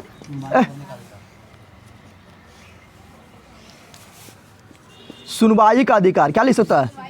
सुनवाई का अधिकार, सुनवाई का अधिकार। और और क्या लिख सकता है, और लिख सकता है तुम क्या, तो देखा यहाँ पर उपभोक्ता शिक्षा का अधिकार, उपभोक्ता शिक्षा का अधिकार, उपभोक्ता शिक्षा का अधिकार, उपभोक्ता शिक्षा का अधिकार। समझ आ गया। ये सब तुम्हारा क्या अधिकार, क्या है, सुनवाई का अधिकार। मतलब समझ रहा है कि तुम सब मतलब इस सब में तुम कहीं तुमको परेशानी हो गया तो शिकायत करने जाएगा तो सुनना चाहिए ना तुमको, ना सुनेगा तो फिर उसको उस पर भी तुम कंप्लेन कर सकता है। तुमको सुनवाई का अधिकार है, क्या है, या तुम जो बोल रहा है, तुम जो बोल रहा है, ठीक है ना, जहाँ शिकायत करने गया है दुकानदार पर कोई सामान लेने गया तो तुम जो बोल रहा है उसको मतलब दुकानदार है तो दुकानदार को सुनने का अधिकार है, यानी मेरा सुनवाई सुनेगा, मेरा सुनवाई, या जिसके पास शिकायत करने जा रहे हैं तो हम जो बोल रहे हैं मेरा सुनवाई क्या करेगा, सुनेगा। यानी हमको क्या है, सुनवाई का अधिकार है, सुनवाई का अधिकार है। सुनवाई क्या है, सब में हाईलाइट करके इसे कर देना है, ठीक है। और हमको क्या है, हमको पता ना है कौन सी अधिकार है, मेरा अधिकार उपभोक्ता के क्या क्या अधिकार है हमको पता ना है, हमको पता ना है। तो हमको क्या है, उपभोक्ता शिक्षा का भी अधिकार है, उपभोक्ता को क्या क्या अधिकार है ये सब हमको पढ़ने का भी क्या है, अधिकार है, क्या है, अधिकार है। यानी उपभोक्ता को जागरूक करने का भी क्या है, अधिकार है। समझ तो क्या गया, ये सब लिखना है, समझ आ गया। पूछेगा उपभोक्ता किसे कहते हैं तो लिखना है कोई भी व्यक्ति जब वस्तुओं को या सेवाओं को खरीद कर उसका उपभोग करता है तो उसे उपभोक्ता कहा जाता है। उपभोक्ता के निम्नलिखित अधिकार है, पहला क्या, सुरक्षा का अधिकार, उसके बारे में लिख देना है, सूचना पाने का अधिकार। ये छूट गया, ये छूट भी गया तो उतना दिक्कत ना है, लेकिन पॉइंट नहीं छूटना चाहिए, समझ आ गया ना। लेकिन ये सब जब टाइम बचेगा तो लिखने की कोशिश करना, लेकिन सब में एक दो लाइन थोड़ा बढ़ा के लिख देना जो हम बोले थे ना। सुरक्षा पाने का अधिकार, सूचना पाने का अधिकार, चुनाव या पसंद करने का अधिकार, शिकायत करने का अधिकार, सुनवाई का अधिकार, उपभोक्ता का अधिकार। और इतना सब शोबे से ना, सो से यहाँ भी चो है, यहाँ भी मुदंस अति तारम सो है, यहाँ भी सो है, तो देख सब शोबे से ना यहाँ भी शिक्षा शोबे से, सब शोबे से, समझ रहा है। तो तुम लोग सो से याद कर लेना, यार क्या करेगा ऐसा अपने लिख देगा। अब थोड़ा देख लेते हैं वो लोग बिहार ला, ठीक है ना। वैश्वीकरण से बहुत सारा क्वेश्चन है, लेकिन बिहार ला देख लेते हैं। क्या देखते हैं, बोल आप वैश्वीकरण का बिहार पर पड़े प्रभावों को बताएं। वैश्वीकरण कैसे कहते हैं बता ले। तो वैश्वीकरण क्या बताए थे, जब देश की अर्थव्यवस्था हम तुम लोग बताए थे वैश्वीकरण मतलब क्या होता है, जब देश की अर्थव्यवस्था है तुम्हारे देश के अंदर आके कोई भी कंपनी को तुम्हारे अंदर आके परमिशन लेकर तुम्हारा अंदर कंपनी आके खोल सकता है, और तुम भी कोई भी देश के अंदर जाके परमिशन लेकर अपना कंपनी को खोल सकता है। यानी तुमको कोई भी देश तुम्हारे यहाँ आके तुम्हारे परमिशन से कोई भी सामान बेच सकता है, और तुम भी कोई भी देश के अंदर जाके परमिशन लेके कोई भी सामान बेच सकता है। बोलते हैं वैश्वीकरण, क्या बोलते हैं, वैश्वीकरण कहते हैं, समझ आ गया। यानी वैश्वीकरण किसे कहते हैं, जब देश की अर्थव्यवस्था अन्य सभी देशों के लिए खुला छोड़ देते हैं। इसके तहत विदेश के लोग हमारे यहाँ व्यापार कर सकते हैं, और हम विदेशों में जाकर व्यापार कर सकते हैं। इसी प्रक्रिया को क्या कहते हैं, वैश्वीकरण कहा जाता है। तुम लोग को पढ़ाए थे कि 1991 ईस्वी में नई आर्थिक नीति आया था, और नई आर्थिक नीति के अंदर 3 अंग आया था। नई आर्थिक नीति कितना अंग, 3 अंग, निजीकरण, वैश्वीकरण, उदारीकरण। निजीकरण मतलब हुआ थोड़ा मतलब सरकारी, उसको थोड़ा प्राइवेट कर दो, ठीक है ना, क्योंकि सब कुछ सरकारी रहेगा तो दिक्कत हो जाएगा, ठीक है ना। फिर क्या है, फिर आया था क्या, उदारीकरण। क्या आया था, यानी जो मतलब तुम्हारा घर में कोई आके या तुम्हारा मतलब देश में आके कोई कंपनी खोल रहा है तो उसको जितना भी ताम झाम करना होता है ना, ई साइन कराओ, जाँच कराओ, तो उसको थोड़ा उदार कर दो। क्या कर दो, तुम्हारे अंदर आके तुम्हारे घर आके कोई भी आराम से कंपनी खोल सकता है, तुम्हारे देश में आके कोई आराम से कंपनी खोल सकता है, उसको बोलते हैं उदारीकरण। क्या बोलते हैं, होता है वैश्वीकरण। वैश्वीकरण मतलब क्या हुआ, तुम्हारा जो है मतलब तुम अपना देश को जो है मतलब तुम अपना देश में परमिशन दे दिया कि कोई भी आके यहाँ पे व्यापार करो, हम भी जाके कोई व्यापार करेंगे, उसको बोलते हैं वैश्वीकरण। क्या बोलते हैं, तो वही यहाँ बोल रहा है वैश्वीकरण का बिहार पर पड़े प्रभावों को बताएं। बिहार पर पड़े प्रभावों का, यानी बिहार पर क्या प्रभाव पड़ा, तो बिहार पर कोई खास प्रभाव नहीं पड़ा है। देख रहा है, पहले भी गरीब था, अभी भी गरीब है, तो कोई खास प्रभाव नहीं पड़ा है। लेकिन यहाँ प्रभाव पूछ रहा है ना, तो लिखना है कुछ सकारात्मक प्रभाव पड़ा है, यानी कुछ फायदा भी हुआ। सकारात्मक तो क्या होता है, सकारात्मक मतलब होता है फायदा, सकारात्मक मतलब फायदा, और नकारात्मक मतलब होता है नुकसान। क्या होता है, तो कुछ फायदा भी हुआ है, कुछ नुकसान भी हुआ है, उसके बारे में लिखना है। तो लिखना है कि वैश्वीकरण के कारण बिहार का आर्थिक परिवेश भी बदलता जा रहा है। बिहार का आर्थिक परिवेश भी ठीक है ना। वैश्वीकरण के कारण बिहार का आर्थिक परिवेश भी बदलता जा रहा है, लेकिन इससे कुछ नुकसान भी हुआ है, तो लिखना अब इतने लिखना, ज़्यादा नहीं लिखना है, 4 नंबर के पूछेगा। फिर लिखना है क्या, वैश्वीकरण का बिहार पर सकारात्मक तथा नकारात्मक दोनों प्रकार का प्रभाव पड़ा है। दोनों प्रकार का प्रभाव पड़ा है। फिर लिखना है, इसको मिटा रहा है पहले, चलिए यहाँ ध्यान दें। तो अब लिखेंगे क्या, सकारात्मक प्रभाव। क्या लिखेंगे, लिखना है कुछ सकारात्मक प्रभाव निम्नलिखित है, कुछ सकारात्मक प्रभाव, फिर नकारात्मक लिखेंगे। क्या लिखेंगे, सकारात्मक प्रभाव में पहला क्या लिख सकता है, कृषि उत्पादन में थोड़ा वृद्धि हुआ। क्या हुआ, यानी कृषि उत्पादन में थोड़ा वृद्धि हुआ, लेकिन उतना ना हुआ। लेकिन कृषि उत्पादन में क्या हुआ? कृषि उत्पादन में थोड़ा वृद्धि हुआ। ज़्यादा वृद्धि कहाँ हुआ? पंजाब हरियाणा में, क्योंकि वो वैज्ञानिक तरीके से करता है, बताए थे ना। तो कृषि उत्पादन में थोड़ा वृद्धि हुआ। कैसे वृद्धि हुआ? क्योंकि जिस प्रकार विश्व में जो मतलब अच्छा बीज था, तो बीज आया था, मतलब पहले जो देसी बीज था, अब विदेशी बीज होता है, तो विदेशी बीज का क्वालिटी अच्छा था, तो उस बीज का प्रयोग करने लगे, ठीक है ना। तो क्या हुआ? गुणवत्ता बढ़ गया।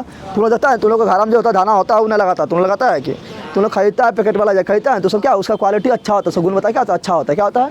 इससे क्या हुआ? इससे कृषि उत्पादन में वृद्धि हुआ। कृषि उत्पादन में दूसरा क्या हुआ? कृषि उत्पादन कर लिए। तुम लोग जानता है बिहार में जब बहुत सारा, जैसे लीची ज़्यादा होता है, मुजफ्फरपुर क्या है लीची के लिए फेमस है, तो लीची हो गया है, आम हो गया है, ठीक है ना। या बिहार में जो ज़्यादा होता है, जैसे तुम्हारा क्या होगा? लीची हो गया है, आम हो गया है, मखाना हो गया है, ये सब जो जितना चीज़, मखाना समझता है? मखाना मतलब जो फोकसवा ऐसा होता है ना, तो उसको बोलते हैं मखाना। क्या बोलते हैं? जो गोल गोल होता है, जो प्रसाद उसमें यूज करता है ना। तो क्या हुआ? इससे निर्यात में वृद्धि हुआ। क्या हुआ? निर्यात में वृद्धि हुआ। वैश्वीकरण से क्या हुआ? तो निर्यात में वृद्धि हुआ। निर्यात में तो वृद्धि समझ रहा है।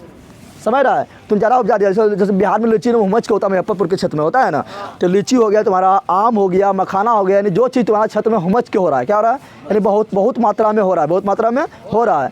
अगर तुम वैश्वीकरण तो उसको तुमको बेचना तो भारत में खाली बिकता, लेकिन जब वैश्वीकरण आ गया तो दूसरा देश में भी जाके बेच सकता है ना। तो इससे क्या हुआ? इससे जो है मतलब निर्यात में वृद्धि हो गया ना। हुआ जो पहले भारत में बिकेगा, तो भारत में तो सगरो हो ही जाता है, आम लीची सगरो हो जाता है ना, तो दूसरा देश में जाना तो वहाँ बेचेंगे। इससे क्या हुआ? निर्यात में वृद्धि। निर्यात में तीसरा क्या हुआ? तो हुआ विनिवेश। क्या हुआ? विनिवेश मतलब समझ रहा है, तुम्हारा मतलब जब वैश्वीकरण होगा तो क्या करेगा? दूसरा देश लगा के तुम्हारा देश में कंपनी खोलेगा, और कंपनी खोलेगा तो क्या होगा? यहाँ के लोगों को रोजगार मिलेगा, ना मिलेगा रोजगार, तो यहाँ के लोगों को फायदा होगा। तो इससे क्या हुआ? इससे विदेशी प्रत्यक्ष का विनिवेश का वृद्धि हुआ। विनिवेश मतलब समझ रहा है, मतलब दूसरा देश के लोग तुम्हारे यहाँ के कंपनी भी खोलेगा। लेकिन बिहार में इसका कोई ज़्यादा प्रभाव नहीं पड़ा है, क्योंकि यहाँ पर बताया था आधारिक संरचना का अभाव है। जो कंपनी ज़्यादा कहाँ खोलता है? जहाँ पर रोड अच्छा हो, बिजली अच्छा हो, बैंकिंग सुविधा अच्छा हो, सुरक्षा प्रणाली अच्छा हो, ठीक है, जहाँ पर ज़्यादा घूस घास नहीं चलता हो, यानी प्रशासन का पारदर्शिता अच्छा हो, ठीक है, जहाँ पर मतलब क्या हो? यातायात का सुविधा हो, ठीक है, जहाँ पर और क्या हो? तो जहाँ पर समुद्र नज़दीक हो, जहाँ पर क्या हो? एरोप्लेन के लिए मतलब अंतर्राष्ट्रीय हवाई अड्डा हो, तो वहीं पर नहीं खुलेगा कंपनी, कि कोई भी काम करेगा फटाफट सब काम हो जाएगा। जहाँ पर अस्पताल हो अच्छा, वहीं होगा। बिहार में सब कुछ हो अच्छे ना है, तो क्या होगा? यानी उतना कोई प्रभाव नहीं पड़ा, लेकिन थोड़ा मोड़ा पड़ा है। थोड़ा मोड़ा क्या हुआ? तो विनिवेश का वृद्धि हुआ। विनिवेश का क्या हुआ? वृद्धि हुआ। और क्या होगा? जब ये सब होगा, निर्यात में वृद्धि होगा, विनिवेश का वृद्धि होगा, सिंपल बात है। तो थोड़ा मतलब क्या होगा? आय में भी वृद्धि होगा। तो ज़्यादा वृद्धि ना हुआ, लेकिन थोड़ा हुआ। क्या हुआ? तो लिखेगा क्या? तो लिखेगा इससे लिखना पहले क्या? रोजगार में वृद्धि हुआ। क्या हुआ? जब थोड़ा मोड़ा इससे क्या हुआ? रोजगार में, लेकिन ज़्यादा अभी भी ना हुआ, ठीक है ना। तो रोजगार में क्या हुआ? वृद्धि। क्या हुआ? वृद्धि हुआ। जब रोजगार में वृद्धि हुआ तो क्या हुआ? प्रति व्यक्ति आय भी बढ़ेगा, लेकिन प्रति व्यक्ति आय भी बहुत ज़्यादा नहीं बढ़ेगा, क्योंकि रोजगार में बहुत कम बढ़ा रोजगार, तो प्रति व्यक्ति आय भी कम नहीं बढ़ेगा। तो प्रति व्यक्ति क्या बोलेंगे? प्रति व्यक्ति आय में वृद्धि हुआ। प्रति व्यक्ति आय में वृद्धि हुआ, लेकिन उतना ज़्यादा ना हुआ, उतना ज़्यादा कहीं नुकसान भी हो गया, आगे पढ़ेंगे, ठीक है। वो पढ़ेंगे नकारात्मक में, कैसे पढ़ेंगे? नकारात्मक में पढ़ेंगे, ठीक है ना। अब बता, जब रोजगार में वृद्धि होगा, प्रति व्यक्ति आय में वृद्धि होगा, तो क्या हो सकता है? यहाँ तुम लोग इस तरह नहीं लिखना है, इस तरह लिखना है, यही दिक्कत नहीं करना। समझ आ गया ना? रोमन अंक लिखना है या को खो गो लिखना है, समझ आ गया ना? क्योंकि निम्नलिखित में हमेशा रोमन अंक या को खो गो। अब बता, रोजगार में वृद्धि होगा, प्रति व्यक्ति आय में वृद्धि होगा, तो जितना पहले गरीबी था उससे थोड़ा क्या होगा? गरीबी कम होगा, यानी थोड़ा निर्धनता में कमी हुआ, थोड़ा क्या हुआ? लेकिन तब भी सबसे गरीबी है, लेकिन थोड़ा सा कमी हुआ। निर्धनता में क्या हुआ? निर्धनता में कमी हुआ। निर्धनता में क्या हुआ? कमी हुआ था, ठीक है ना। और अब देखिए, इसे बहुत लिख दिए, 6 को लिख दिए ना, और लिख सकता है तो क्या लिख सकता है? और लिख सकता है क्या? तो लिख सकता है कि बहुराष्ट्रीय, क्या लिख सकता है? बहुराष्ट्रीय बैंक। बहुराष्ट्रीय बैंक यानी जो वैसा बैंक जो बहुत सारा राष्ट्र में हो, तो बहुराष्ट्रीय बैंक एवं बीमा कंपनी क्या होगा? तुम्हारा राज्य में आएगा। तो बहुराष्ट्रीय वैसा बैंक जो बहुत सारा राष्ट्र में हो, उसे बोलते हैं बहुराष्ट्रीय बैंक। जो बहुत सारा राष्ट्र में उसका शाखा खुला हो, उसको बोलते हैं बहुराष्ट्रीय बैंक। क्या बोलते हैं? तो बहुराष्ट्रीय बैंक एवं बीमा कंपनी का क्या हुआ? आगमन। कैसे आगमन हुआ? तो जब वैश्वीकरण होगा तब ने, क्योंकि वैश्वीकरण ही परमिशन देता है कि तुम दूसरा देश में जाके कंपनी अपना खोल सकता है, देता है ना। तो बहुराष्ट्रीय बैंक एवं बीमा कंपनी का आगमन हुआ। क्या हुआ? आगमन हुआ। पहले देखा तुम लोग को बैंक में बहुत तामझाम होता था, लेकिन अब फटाक से खाता खुल जाता है, नहीं खुलता है। तो बहुराष्ट्रीय बैंक एवं बीमा कंपनी का क्या हुआ? आगमन। क्या हुआ? ये हो गया सकारात्मक। क्या हो गया? अब रहते हैं नकारात्मक। क्या रहते हैं? तो अब लिखना है क्या? लिखना है बिहार में सकारात्मक के साथ साथ सकारात्मक के नकारात्मक प्रभाव भी पड़ा जो निम्नलिखित थे। क्या लिखना है? तो लिखना है वैश्वीकरण के कारण। क्या लिखना है? वैश्वीकरण के कारण बिहार में पड़ने वाला नकारात्मक कारण निम्नलिखित है। क्या लिखना है? वैश्वीकरण के कारण बिहार में पड़ने वाला नकारात्मक कारण निम्नलिखित है। निम्नलिखित कारण में फिर इस तरह देना है, ठीक है। इसमें व्याख्यान है, कभी न भी करेंगे तो चलेगा, क्योंकि सकारात्मक लिख रहा है, नकारात्मक लिखना है, बहुत बड़ा हो रहा है ना, हो रहा है तो न भी जो बड़ा हो जाएगा तो उसमें न भी लिखेगा तो चलेगा, ठीक है ना। लेकिन 2 लाइन लिख देना, लिखने में क्या जाता है, ठीक है। चलो यहाँ ध्यान दो। तो नकारात्मक क्या लिख सकते हैं? मतलब कृषि, यहाँ नकारात्मक क्या लिख सकते हैं? कृषि आधारित उद्योग, कृषि आधारित उद्योग जितना बढ़ना चाहिए, क्योंकि बिहार क्या है बंदर, बिहार क्या है? कृषि प्रधान अर्थव्यवस्था है। तो कृषि को कम से कम कोई उद्योग नहीं बढ़ रहा है। चलो यहाँ पर कोयला वोला होना है, बिजली उद्योग उतना अच्छा ना है, ठीक है ना, कोयला वाला कंपनी ना है, गैस ना है, तो चलो उतना वृद्धि ना होगा, बिजली उद्योग को उतना वृद्धि ना होगा। लेकिन यहाँ कृषि तो समझ के होता है, तो कम से कम ये तो वृद्धि होना चाहिए ना, लेकिन उतना वृद्धि भी ना हुआ। यानी कृषि एवं कृषि आधारित उद्योग, कृषि एवं कृषि आधारित उद्योग का ज़्यादा विकास ना हो पाया, जितना होना चाहिए उतना विकास ना हो पाया, ज़्यादा विकास नहीं हो पाया। दूसरा क्या ले सकता है? दूसरा ले सकता है क्या? जो कुटीर उद्योग था ना, मतलब कुटीर उद्योग में तो समझ रहा है, मतलब जो तुम्हारा जो मतलब देश, उसमें छोटा छोटा उद्योग जो होता है, जो जहाँ पर ज़्यादा हाथ से काम होता है, मशीन से कम काम होता है, ठीक है ना, छोटा उद्योग को बोलते हैं कुटीर उद्योग। क्या बोलते हैं? और कुटीर उद्योग में जो है छोटा उद्योग में क्या होता है, सामान जो बनेगा वो काफ़ी टाइम लेता है, इसलिए होता है महंगा। क्या होता है? महंगा होता है। लेकिन जो तुम्हारा जो दूसरा देश से आएगा माल बन के, दूसरा देश में क्या, बहुत ज़्यादा कंपनी बनी है, बहुत ज़्यादा बड़ा मशीन है, 1 मिनट में हज़ारों माल बन जाता है ना। तो जब दूसरा देश वाला कंपनी आया तुम्हारा देश में आया, तो क्या वो उससे जो कुटीर उद्योग है वो क्या हुआ? नष्ट हो गया। क्या हो गया? सिंपल बात है, उसके सामने टिक पाएगा, मशीन के सामने टिक पाएगा। तो क्या हुआ? कुटीर उद्योग। क्या लिखना है? दूसरा नुकसान क्या हुआ? तो कुटीर उद्योग या घरेलू उद्योग नष्ट हो गया। क्या हो गया? यानी धीरे धीरे क्या होने लगा? नष्ट होने लगा। क्या होने लगा? नष्ट हो गया। और क्या ले सकता है? रोजगार पर कोई खास प्रभाव नहीं पड़ा। पहले अभी भी देख, सब दिल्ली बम्बई भाग जाता है ना, रोजगार उतना नहीं मिला है, थोड़ा मोड़ा वृद्धि हुआ है, लेकिन जितना होना चाहिए वैश्वीकरण से जिस तरह आशा किया गया उस तरह नहीं हुआ। तो रोजगार पर कोई खास प्रभाव नहीं पड़ा, ठीक है ना, कोई खास प्रभाव नहीं पड़ा, नहीं जितना होना चाहिए उतना नहीं होगा, ठीक है ना, प्रभाव नहीं पड़ा। और क्या ले सकता है? और ले सकता है क्या? तो बताए थे तुम्हें, क्या बताया था? आधारिक संरचना बताए थे ना, आधारिक संरचना बताया था। आधारिक संरचना क्या होता है? आधारिक संरचना बताया तो तुमको सड़क हो गया, नहीं यातायात का साधन हो गया। यातायात के साधन में 3 चीज़ आएगा, सड़क भी आ जाएगा, हवाई मार्ग भी आ जाएगा और समुद्र मार्ग भी आ जाएगा। फिर बिजली तुम्हारा हो गया, और स्कूल हो गया है, अस्पताल हो गया है, ये सब क्या है? ये सब है आधारिक संरचना। क्या है? तो आधारिक संरचना का अभाव के कारण। और क्या हुआ? आधारिक संरचना का अभाव के कारण यहाँ पर क्या हुआ? यहाँ पर कोई कंपनी खोलबे नहीं किया। कंपनी क्या चाहिए? सब कुछ चाहिए, सुविधा चाहिए ना, कच्चा माल उल सब कुछ सुविधा चाहिए ना। कोयला वाला तो नज़दीक मिल जाए ना, कि कंपनियाँ खोल दिया, बहुत दूर से कोयला लाएगा, तब तो यहाँ कंपनियाँ बैठा नहीं रहेगा, उसको मंगाने में खर्चा हो जाएगा। तो आधारिक संरचना का अभाव के कारण विनिवेश क्या हुआ? विनिवेश कम हुआ। क्या हुआ? कम हुआ। जैसे वो नकारात्मक, क्या हुआ? नकारात्मक, ये हुआ सकारात्मक। समझ तुम लोग आ गया? तो बस जितना इंपॉर्टेंट था वो बता दिए हैं, ठीक है। और तुम लोग को अगर टाइम बचता तो और पढ़ सकता है, लेकिन मेरे लिए जितना था उतना करवा दिए तुम लोग को। कल लेते आएंगे तुम लोग को सिविक्स, उसके बाद जो लोग फिर लेके आएंगे, सब खत्म हो जाएगा, A to Z खत्म। तुम लोग लाइक शेयर सब्सक्राइब कर देना। अगर अच्छा लगा है तो अच्छा तो लगभग किया होगा, लेकिन तुम लोग करता ना है, तुम लोग भी जलता है। और तुम लोग संकितम पढ़वे किया है, क्या पढ़ा? एशिया और असहिष्णुता क्या होता है? अरे एशिया क्या होता है? एशिया क्या होता है? सब देश क्या होता है? एक दूसरे जलते रहता है, देख के नहीं जलता है वो असहिष्णुता से। तो सब नहीं करो, लाइक शेयर सब्सक्राइब करो और करवाओ भी। चलो ठीक है, अब मिलते हैं नेक्स्ट वीडियो में।